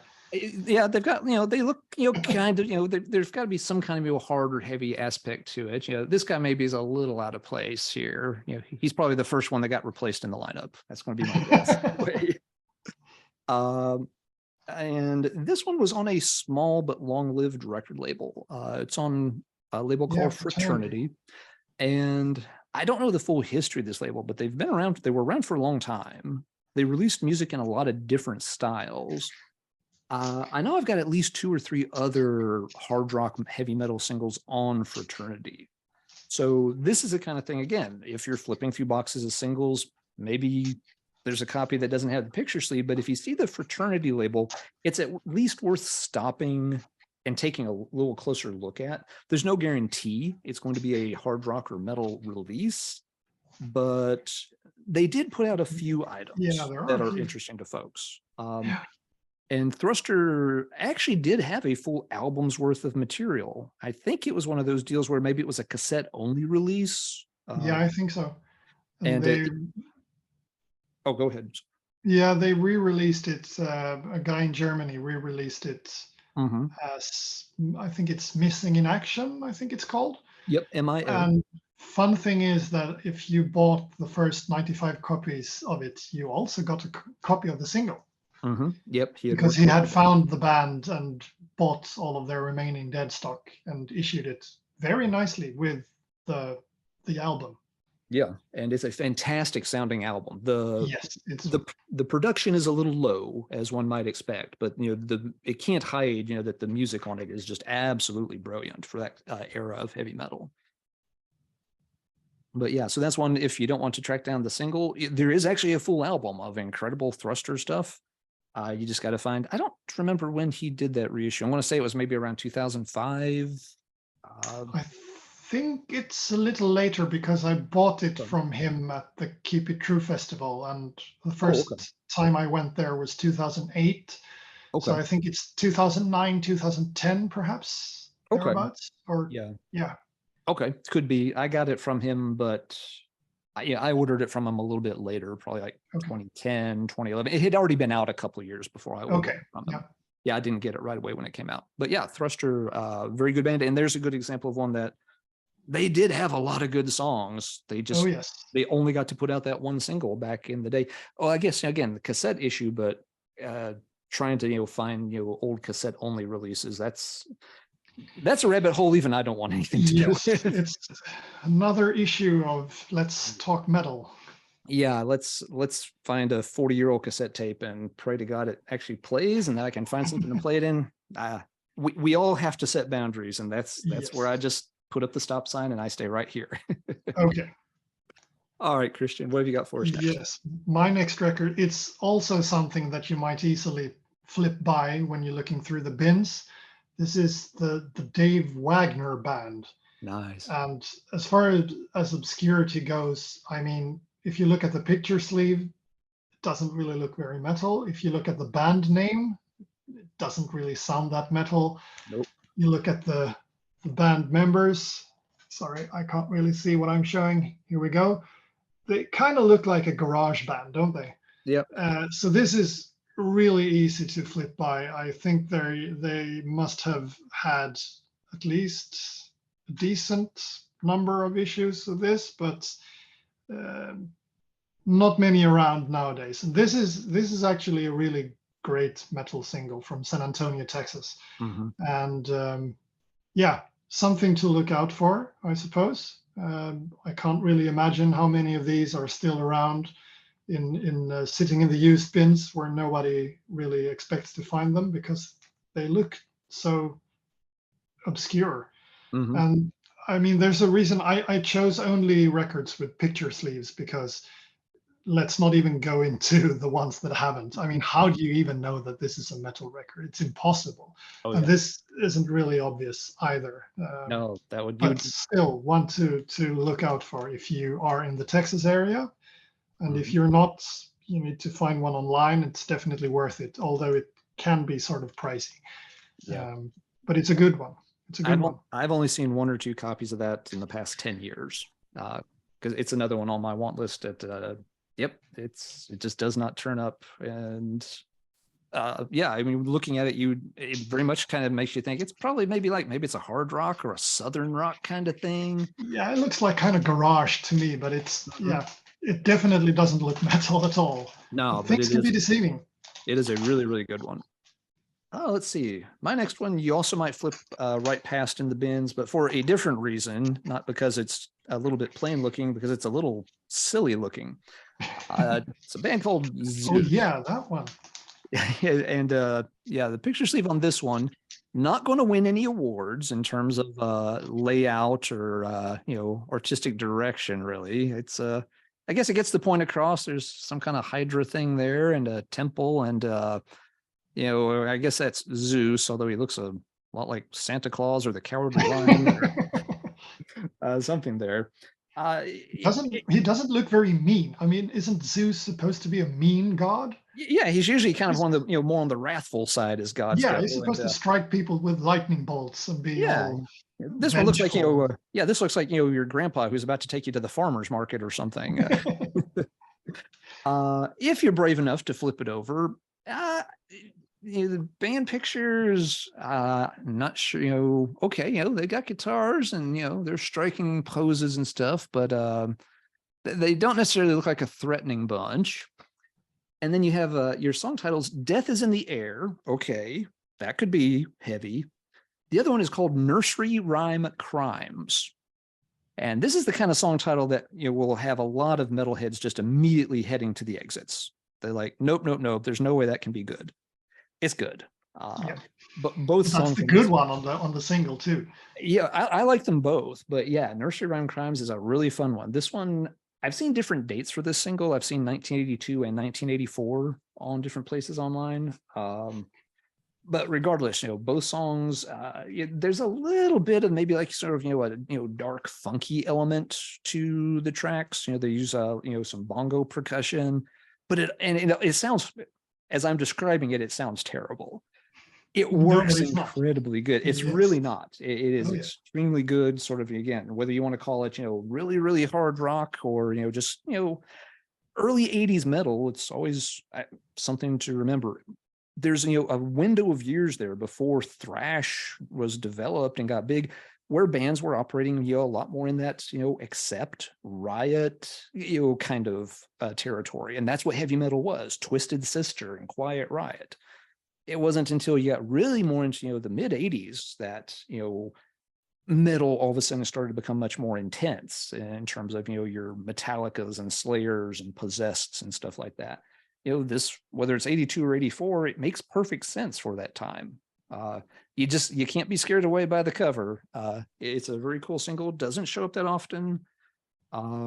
It's not an extremely expensive one. I think the last time I checked Discogs, there was a copy maybe for like $75 or something. So they're not giving it away, but you're not having to auction off body parts or organs or something to afford it either. But yeah, I always really liked that one. There's actually a Swedish band that had a single out in the 80s called Achilles that look almost exactly the same, the cover. So it's a sort of it's an example of well, the Greek gods, they have a sway in metal, I suppose. It attracts some people from all over the world under the same sort of visual thing. Oh yeah, there are definitely those kind of motifs that always work in metal, and Christian gods not as much, but Norse gods, yes, Egyptian ones, Greek gods, yes, Greek gods, you just absolutely Mayan kind of culture, cool. So yeah, you're very much right. Maybe that means we just have to find like the Portuguese band named Mars next, line them all. Sounds good. All right. The next one I'm going to show isn't really rare or expensive or anything, but it has a special sort of place in my heart, if I could use that word. It's one called Vengeance. Nice. And it's special to me because it's actually, I think, the first US heavy metal single that I bought. Oh, cool. And it did indeed come from that collection that was sold going to New Zealand, I think. Mm-hmm. And for some reason, I picked this one up. I don't really know why, but it sort of was the starting point for me. It's quite good. Yep. Early hard rock metal combo. There's a song on it called Driving Force that's kind of up tempo, high energy, like the Violation that you described. Yep. It's similar to this, and it's also got this sort of amateur feel to it that I like. It's not well produced. It's not sort of commercial. It's made by people who believed in this kind of thing, and they didn't want to sell out. They just wanted to stay true to their roots, so to speak. And it's on Mystic Records, which I think it's not a private label, it's not a major label, but it's a label. Right. So it's a little bit more well known, and I think copies can be found kind of cheap, $40-50 perhaps. So definitely something to look out for, along with the Violation of the Thruster, if you're trying to start collecting this genre. It's a good starting point, I think. Yeah, it is a very good one. And copies, at least some copies of that one came with insert also. I don't know if all copies did or not. I'll have to check. Please excuse the sound because I have these sleeves with glue on them. So it might sound a bit awkward, but I'll have a look if there's it's an insert or not. I have Yeah. no idea. Yeah, I had see, I had a copy without an insert. There is not. Okay. Not on mine. I have to go find another copy. Sorry about that. No, it's okay. Don't worry. Yeah, no, I had to do the same thing. Well, yeah, I had it for a long time without the insert. Actually, that was one I got. It was one of those rare occasions I got extremely lucky and stumbled into somebody who had a copy of the insert. And so like, oh, that's cool. My copy doesn't have an insert. Like, I just have the here. You can have the insert. So Nice. I had to assemble my copy that way. All right, let's see. Next one I'll pick. This is a rare one I've got. This is a band with a weird name called Torah Orphan. And to make it more confusing, there's another Two thumbs one. up for me. Thank you. There's another band called Torn Orphan, and that's a completely Thumbs different down orphanage. for me. Yeah, they're in completely different orphanages. You don't want to Yes. adopt the Torn Orphan. No. The Torah That's the Orphan, one you you might want. want to open up your home and your heart to. This one, no picture sleeve, 1984 date, really good, classy, heavy metal sound to it. Vocalist, has a little higher voice, not in an annoying sense whatsoever. But yes, yeah, Don't Stand in My Way is, the standout track. The flip side's not bad. It's a little ballady, but, it still has a little energy to it. This one, this is another case where you look for a label. There's no picture sleeve, but this BME Records stamp was a small label in North Carolina. They were tied to like a musical equipment and supply store, and they used to host these Battle of the Band contests at a local place around the Raleigh area. And like whatever band won, they would give them a chance to come in and record a couple of songs. And so there's a handful of singles on this label by heavier bands, that you'll want a chance to go and record. Torah Orphan is one of 3 or 4 that I know of that fit this. Now, not everything on BME was done that way. I know some folks that have found singles on BME that are like country music. So I don't know if they also had a country battle of the bands going on and it was that, or if they were maybe just releasing stuff for other bands locally from different genres. But if you see the BME label, just, if you're flipping through a random box of singles and they're not costing very much, it's worth picking up and taking a chance on. They tend to be very rare.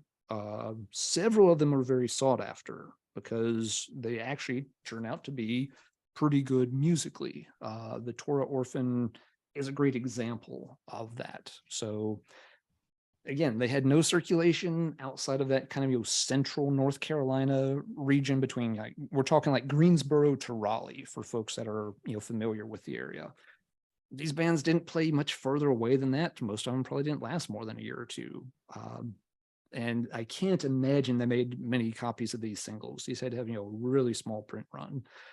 And as such, if you can find them, if you don't know what it is and it's only 10 or 20 bucks, take a chance on it. You might have found something really cool.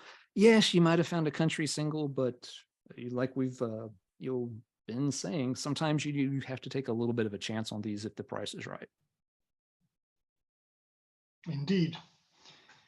I think all of the hard rock metal singles on BME are worth tracking down. I think they're quality-wise above average, almost all of them. Yeah. So they did have some good taste in music over at BME. Mm-hmm. Yep. Yeah, there was definitely a scene for rock and punk, even hardcore in kind of central North Carolina. That's like Corrosion of Conformity came out of that scene. Okay. So yeah, there's enough big cities in that region between, you've got Raleigh, Durham, and Chapel Hill, which have 3 big college universities with North Carolina State, University of North Carolina, and Duke. And then not far away, you've got Greensboro, Winston-Salem, and High Point. So there's another kind of set of 3 cities right there close by.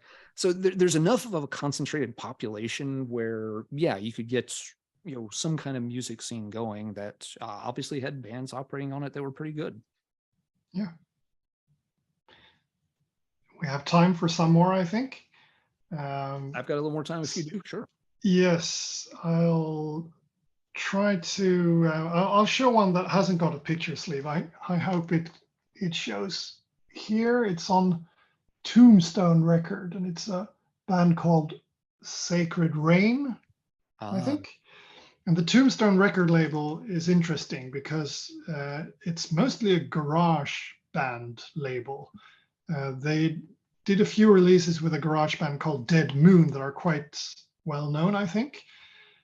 And for some reason, this record is completely out of place from this label because almost all of the rest of the releases are garage bands.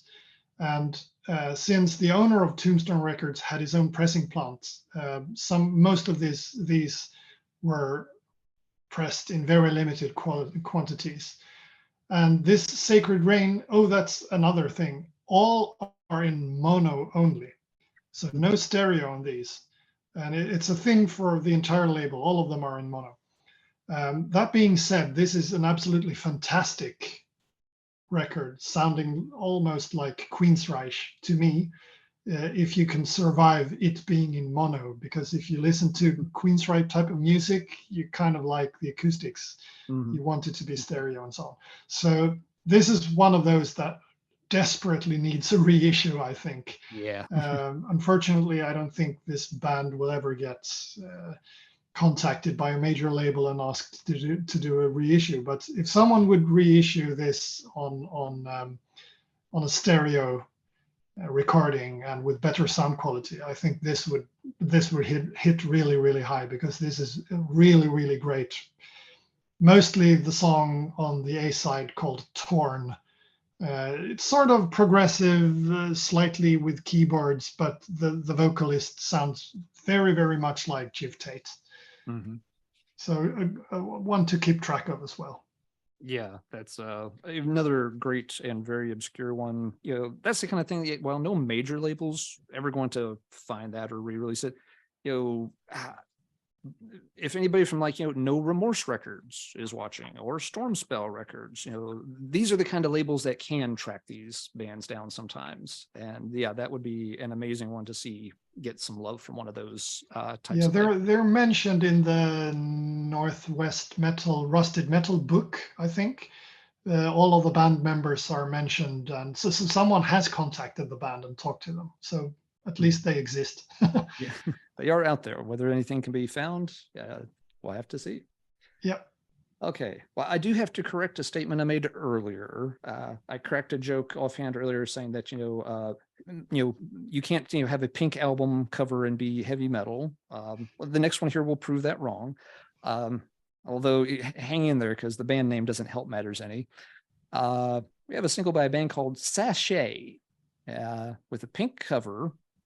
They already have 2 strikes against them for most heavy metal fans. If you're looking through records, it's like, that's like Barbie doll pink, and it's called Sachet.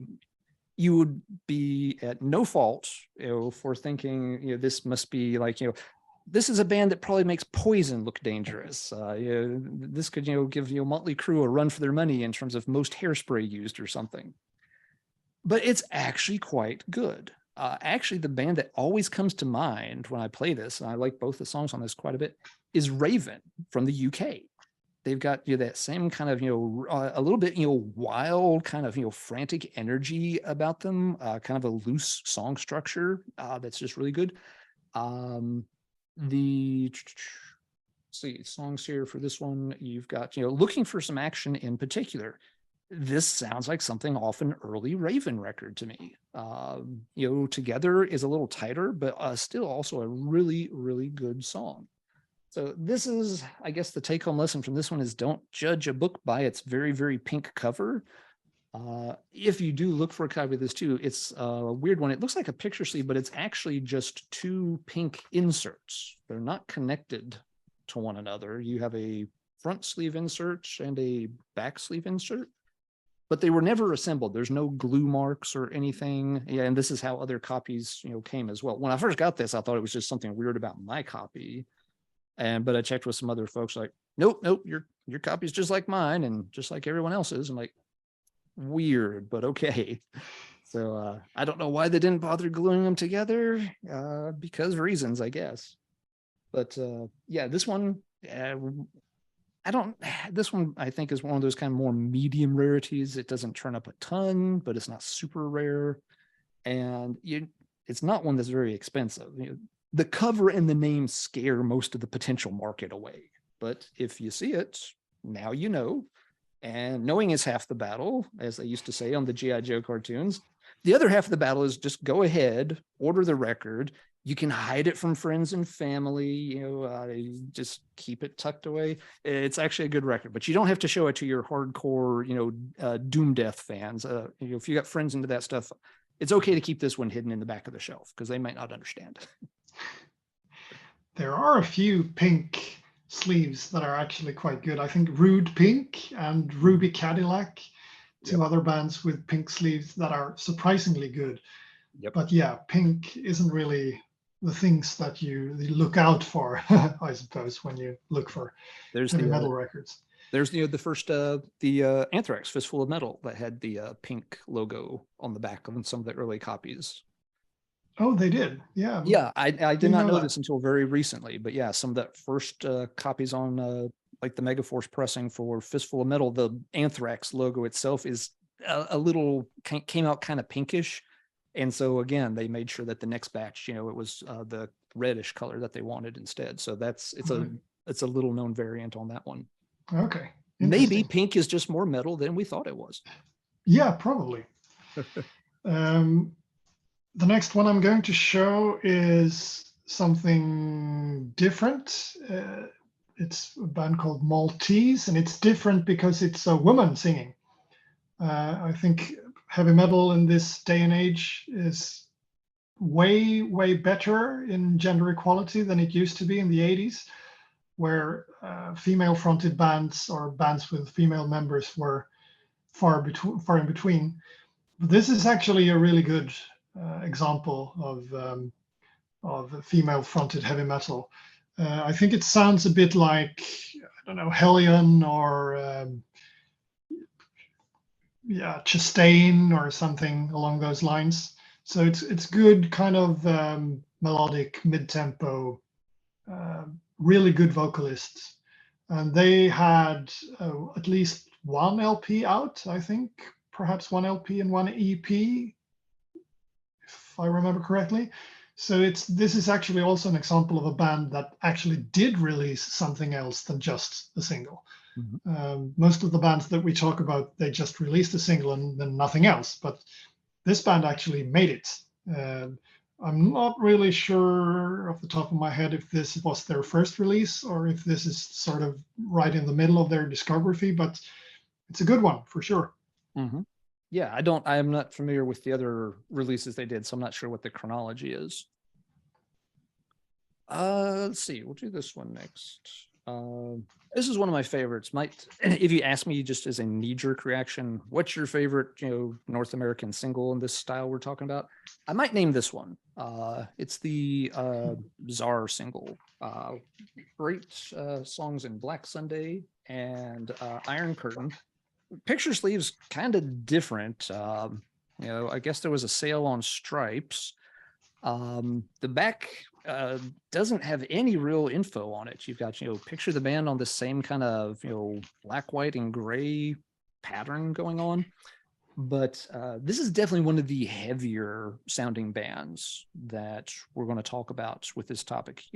As I've mentioned it before, but a lot of these singles, you're talking like 1978, 79 up to about 85 or so. And so, they're much closer to, the Twisted Sister or, Judas Priest or Riot kind of sound. Not a lot of them get into the really, really heavier end of the spectrum. You don't find a lot that are closer to the Metallicas or the Exoduses.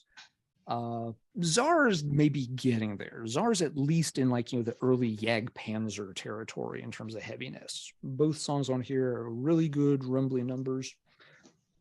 This one, the labels have this kind of distinctive cloud looking pattern. And it's worth pointing out because a lot of copies of this turn up without the picture sleeve. Well, not a lot, but for every 4 copies of this you see, there's going to be 3 that don't have a picture sleeve and maybe 1 that does. Sometimes that's a deal breaker for a lot of folks. They don't want to buy it if it doesn't have the picture sleeve. It's just something everybody has to make their own decision about. You can certainly get it easier without the sleeve, and you can certainly pay a lot less for it without the sleeve. You can get a copy without the sleeve and later on upgrade to a copy with the sleeve at another time if you want to. There's no right or wrong way to do it. It's worth noting, sometimes I have seen people, and I've done this myself in the past with Czar. I originally had a copy with no sleeve, got this copy and figured, okay, now, I'll just trade or sell, the copy that's missing the sleeve. It can be really hard to get much out of those kind of things. Not just because, as we've talked about throughout this video, you're dealing with a very obscure record. Most people have no idea what it is. For people that do know what it is, a lot of them are going to be insistent on wanting the picture sleeve. Heavy metal fans are interesting. One thing that's I've always found a bit interesting, amusing, metal has, this reputation as, this very tough and rough and tumble kind of, genre and lifestyle and everything. And people who collect heavy metal records are often meticulous about condition, much more so than people that collect like prog or psych or other genres. Those folks are much more forgiving of things like, cut corners or, a hole punch in a UPC symbol or a missing insert. Metal fans, if it is missing anything or has any little blemish on it, a lot of them are just like, I want it pristine, like the day it was made, or they're just not interested. So it can be hard to, get rid of an old copy of something if you're upgrading. I've learned that the hard way on a couple of records. But with that little public me service, too, of course. Yeah, with that aside, the next one I'm going to show you mentioned Judas Priest, so I had to choose this one. It's from a band called, does it show Excalibur? Oh, there it is. Yep. Mm-hmm. Yeah. Great. And this is just pure Judas Priest worship. Yep. It's a great example of that Sad Wings, no, not really Sad Wings of Destiny, more of the Screaming for Vengeance type, or British Steel perhaps. So great, high energy, good vocals, kind of an active band. There are on YouTube, there are a few live clips where they play. The audience isn't, it's 10 people and a dog, but at least they're out there playing live, and somebody actually bothered to add it to YouTube. So it's a really good one if you can track it down, and it's a good example of the things you said earlier with the Judas Priest, or the sort of British influence that some of these records show. Many of the American records have, I don't know, Lynyrd Skynyrd or Wishbone Ash or no, wait, Wishbone Ash were British, weren't they? But some of the earlier American bands as influence. But this is a pure British nudge to the old Priest scene, because it's quite similar actually, and really good. Yeah, that one is a fantastic one. And that was one that, when it turns up, it doesn't really command a crazy high price tag a lot of the time. Nope. Of all the records in this ilk, if there's one that you ask me which one should cost a lot and doesn't, I would probably name that one. I've always been surprised that one's quite affordable considering how good both the songs are on it. All right, let's see. Just because you mention it, it will go sky high. I don't think I have that kind of influence on the markets. But let's see. Someone in a different video or stream recently actually brought this band up. They asked like, oh, do you know this? And I was like, yeah, actually I do. That's a really good one. I've been meaning to feature on something and just haven't got around to. It's a band called Blind Owl, which is kind of a cool name. It's been used by some different artists, I think mostly blues artists, but here's again, kind of hard rock band leaning into a little bit of heavy metal. Songs on this one are Rainbow Rider and Lady of America. Both songs are very good, very tuneful numbers. Again, not overtly heavy, but will satisfy folks that like a lot of this kind of late 70s and early 80s stuff. There's not a lot to see on the record, just black print and blue labels. My copy has a couple of things with it that I don't think are standard issue. It's a one-sided, promo insert thing. It's not really, it's not meant to be a picture sleeve. It just gives a little, bio blurb about the band at the bottom. I won't read it. If anybody's, that interested, they can pause the video here and check it out. And also, amazingly, my copy has a ticket to a Blind Owl concert with it. So if you have got your DeLorean tricked out into time machine mode, you can set the controls to May 22nd, 1986. And if you go to Chuck Landis's Country Club, in Rosada, California, you can check out Blind Owl playing with a band called Seven Thunders, who I've never heard of. And yep, tickets were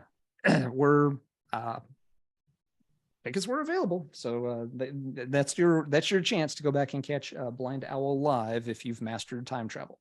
I understand if there's other things you want to do first in your time travel adventures. This probably shouldn't be at the top of your list of things to do, but hey, as you work through the list, eventually maybe you drop in and catch their set. Really good single, good vocalist, has like a very warm voice, good emotive range, one that I like quite a bit. That's really interesting because I had quite a few copies of that single at one point. Got them from the band. I also have a CDR with several unreleased songs. Nice. Don't have the insert and don't have the ticket. So that was really fun to see. The insert especially. I'll have to be on the lookout for that one. It's the only copy I've seen. I mean, I haven't seen many copies of the single. This is the only one I've seen with the little promo sheet with it. So it wasn't like I was looking for. It's just I was looking for the single. The copy I found happened to have these things with it. So it just kind of sometimes you find something kind of cool at random. Okay, my number 9 is this one. It's also a rather well-known one, I think. A band called Destroyer, and this one actually looks metal in a much more profound way than the rest of them. I mean, of course, the guys look like they're in high school, but the band name and the label sort of screams metal, and the songs Black Angels and The Grave, 6 Feet Under. I mean, you can't really get the impression that this could be anything other than a heavy metal record. If you don't identify that as a metal single, you're just not trying. Yes, and this sure delivers the goods. I mean, both songs are great examples of sort of mid-80s, not thrash, but definitely not hard rock influenced. This is pure bona fide heavy metal on both tracks. And well worth looking for. I think I've seen one of them or several copies with the larger hole where they're punched out the middle. And that's really sad because you miss this little devil guy in the middle. I mean, he's, or whatever he is, he should definitely be part of this whole package, I think. Yeah, I don't remember if my copy is punched or not. I'll have to double check that later. I honestly don't remember. I can't really understand why you would punch them. Of course, if you want to put them in this sort of what are they called, where the jukebox. But I mean, you don't play these types of records in a jukebox, do you? No, definitely not. I think the reason somebody would have to do it, there were some models of record players in the 80s where when you switched it to 45 RPMs, that larger center ring would automatically like pop up. And so there was no way to play something on 45 RPMs on a small spindle, that you had to have the large spindle opener. I had a really cheap stereo like that a long time ago. So that, any single that only had like the little center hole, I would have to play on my dad's stereo system. Interesting. That could explain it then. Yeah, I guess the idea was you didn't have to have the separate adapter piece to put on and off that could easily get lost. But yeah, it's obviously did not work out well in a lot of cases. And think about all of those 12-inch records playing at 45 RPM. What Yeah, do you do with those? Yep, you don't play them at the right speed, or you had to try to I mean, it would have been insane. But you balance it on the over thing and put the needle on and watch your whole record tilt. Yeah, it was not a good design idea.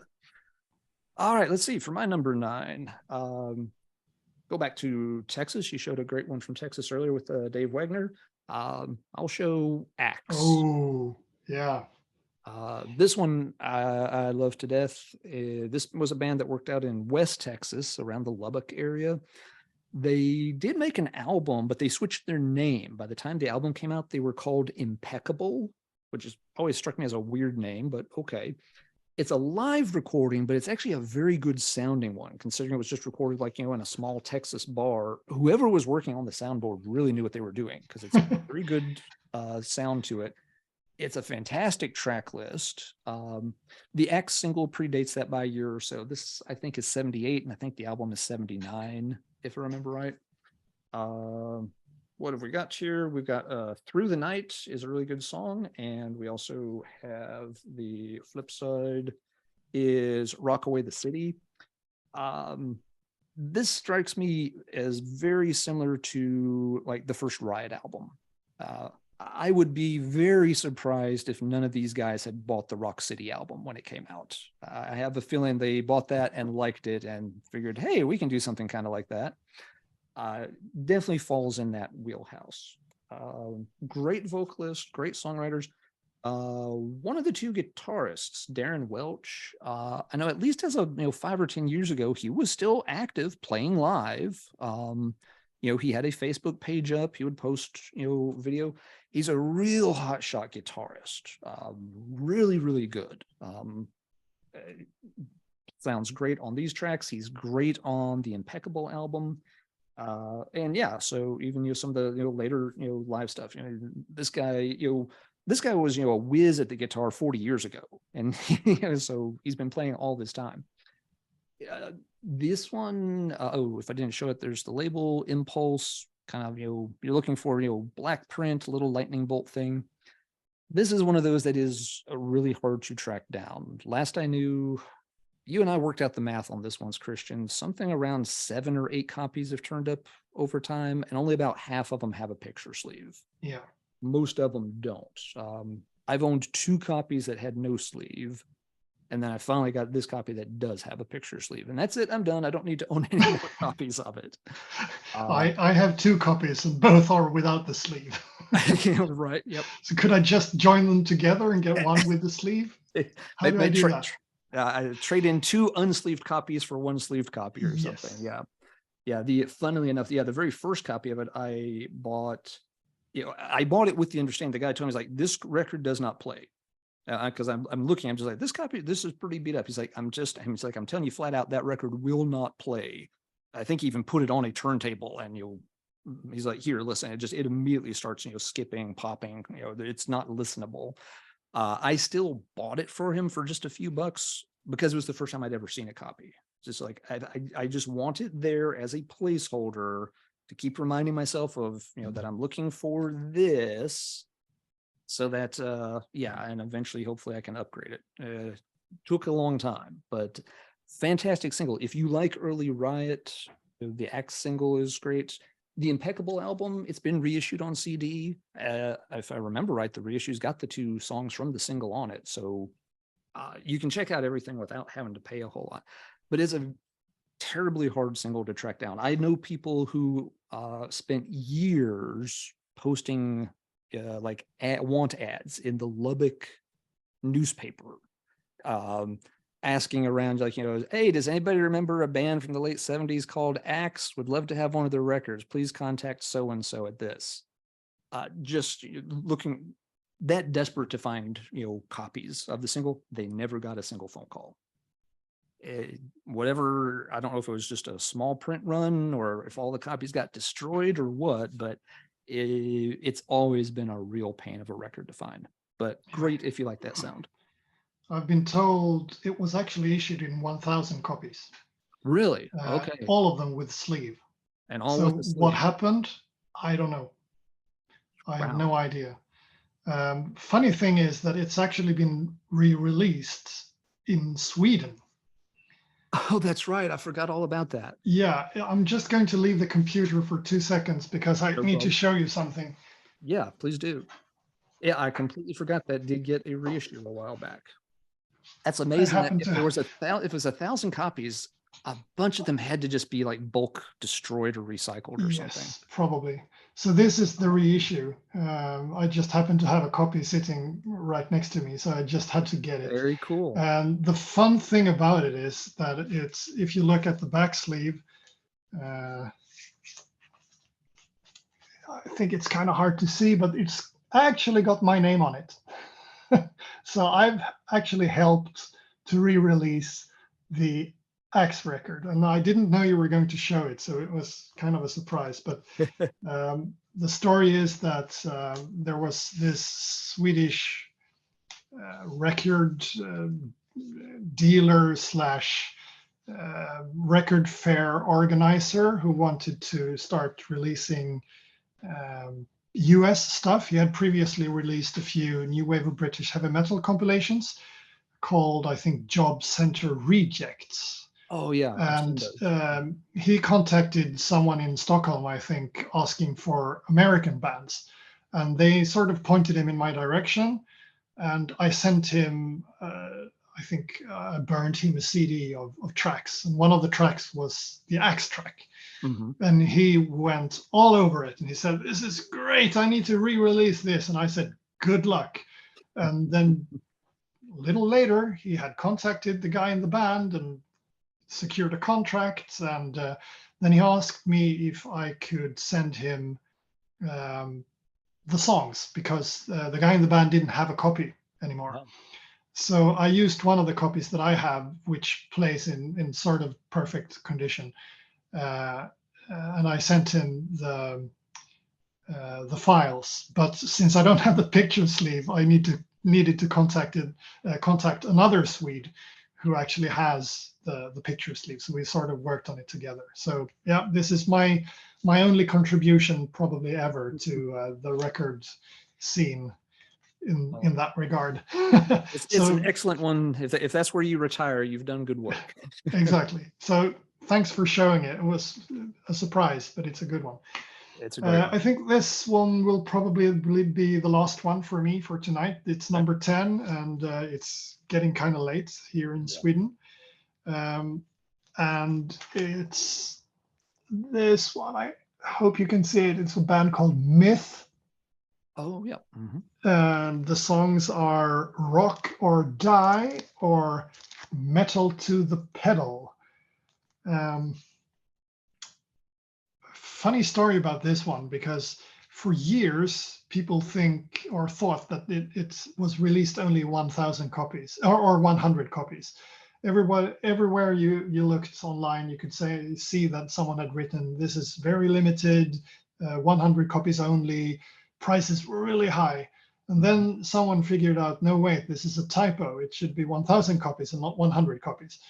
And so now it's still not cheap. It's still in sort of $100 range, I think. Yep. But it's at least it's not 300-400 anymore, because people now know that with 1,000 copy run, chances that another copy will turn up is probably higher than if you just had 100 copies released of it. And this one is more the speedier, sort of more high energy. It's not speed metal, but it's coming kind of closer into that territory. It's a funny thing, I haven't really shown one single thrash single. That's too bad. I should have done it, but another session perhaps. But this is more on the heavy metal sort of side, but leaning towards speed metal. It's a good one. Yep, it is a good one. My last one for tonight. Yep, and yeah, I mean, I haven't really shown anything thrashy either. It's yeah, there are some for sure that get into that territory, but there's not as many. It does seem, and I don't know if And it's some of them aren't really very good. and yeah, some of them, there's a reason those bands never got past the single stage. If a thrash band was good in the 80s, they released LPs. They were They got getting more soaked up by attention. the record labels so fast if they were good. Yeah, So I think the ones that only released a single, probably got rejected. could have been. And I wonder too, if I don't know if there was a change just in the record companies or the consumer base at that point, but it seems by the time you're getting more into the mid and late 80s, singles are less and less and less a part of the market. Not Yeah. just for thrash, and that's when thrash and other more extreme forms of metal were starting to become a big thing. Is about the same time that you just don't see as many bands doing singles in the first place. Whether metal was just becoming much more of an album-oriented format, or listeners just weren't interested in buying singles. Singles are always, they're a little bit of work to listen to, and you don't get a lot of music on them compared to albums. So I don't think there's as many thrash singles to find out there as there are things in this more traditional styles of heavy metal that we've been talking about. But let's see, my last one for tonight to wrap it up is yet another Ohio band. Ohio had a good metal scene in the early 80s. This is a band called Abraxas, and the songs are Paradise Rising and Pretty Poison. This is one that leans in that proggy direction a little bit more, kind of like the Paragon that you showed earlier, Kristian. Vocalist just got a pretty high voice. I can see where it might be a bit off-putting for folks, but I like both the songs on this. Pretty Poison has a good energy to it. It's got a good catchy structure. Paradise Rising's a little bit slower, a little bit more laid back, kind of a tranquil sound, but it's not a ballad. It actually builds very nicely through the song and through the chorus. So it's definitely on the proggier, lighter end of what we think of as hard rock heavy metal, but works very, very well. This was one that I did kind of a blind buy on a long time ago. It's just like, well, name's interesting, and I could get it relatively cheap here. I'll take a chance on that. And it's one of my favorite singles from that era. It's different. They've got their own sound, and it works really well. Don't really know what it goes for. It's not one I've ever seen many other copies of. Since I've had it so long, it's when you kind of stop paying attention sometimes when you've had a record for a long time. But it's another very good one from that early Ohio scene. And I think with that, we've each shown 10 records. And yes, as you said, Kristian, we've been talking quite a while. I really appreciate you staying up late to talk and let me record this. We'll get it posted up on the YouTubes in the very near future. To folks who have watched, thank you very much for hanging out and listening to all this. It's been really fun talking to Kristian about this and going through it all. And again, if this kind of stuff interests you, there's opportunities to hear it without, becoming, an eBay stalker and learning ID numbers like Kristian and I have. A good example is the Riding Easy Records label. In the past couple of years, they've started doing a compilation series called Scrap Metal, where they're getting songs from a lot of these older singles. Some of them they're getting are new wave of British heavy metal, but some of them they're getting are American bands. They've gotten one of the tracks from Czar is featured on one volume. They've got, a few other good ones. And that's a $10 CD that you can order from Riding Easy any day of the week. They've also got it vinyl pressed. If you're not a CD person and you want to have it on vinyl, they've pressed the comps on vinyl, so you can still get it that way as well. So some of this stuff is getting out there a little bit here and a little bit there. A lot of these bands know they'll never get, the full anthology treatment or anything, but we are seeing a little more attention paid to it. And that's fantastic because like Kristian, has said all night, there's a lot of great music on these singles. There's plenty of stinkers as well. And, but there's none a shown lot here. there's a lot of these bands that actually were quite talented. They had good songs, and whether it was lineup instability, changes in life, or just a local scene that wasn't going to support and get bands to that next level, a lot of them just never had a chance to go very far. But they left behind these cool artifacts. There's something to show that they were there, they existed. In other videos I've referred to them, they're kind of like fossils. They're little pieces of this organism from long ago that gives you a glimpse into what was happening back there. And without them, yeah, we wouldn't know most of what we do about this particular scene.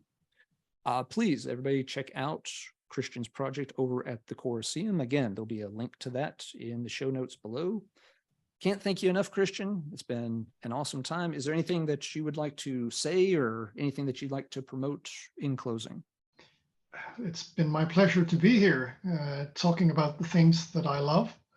Stay tuned, more reviews coming up. I think I've reviewed close to 200 records so far. I have more than 500 in the collection, so there are lots and lots of more reviews coming up in the near future as soon as I find the time. So yeah, stay tuned.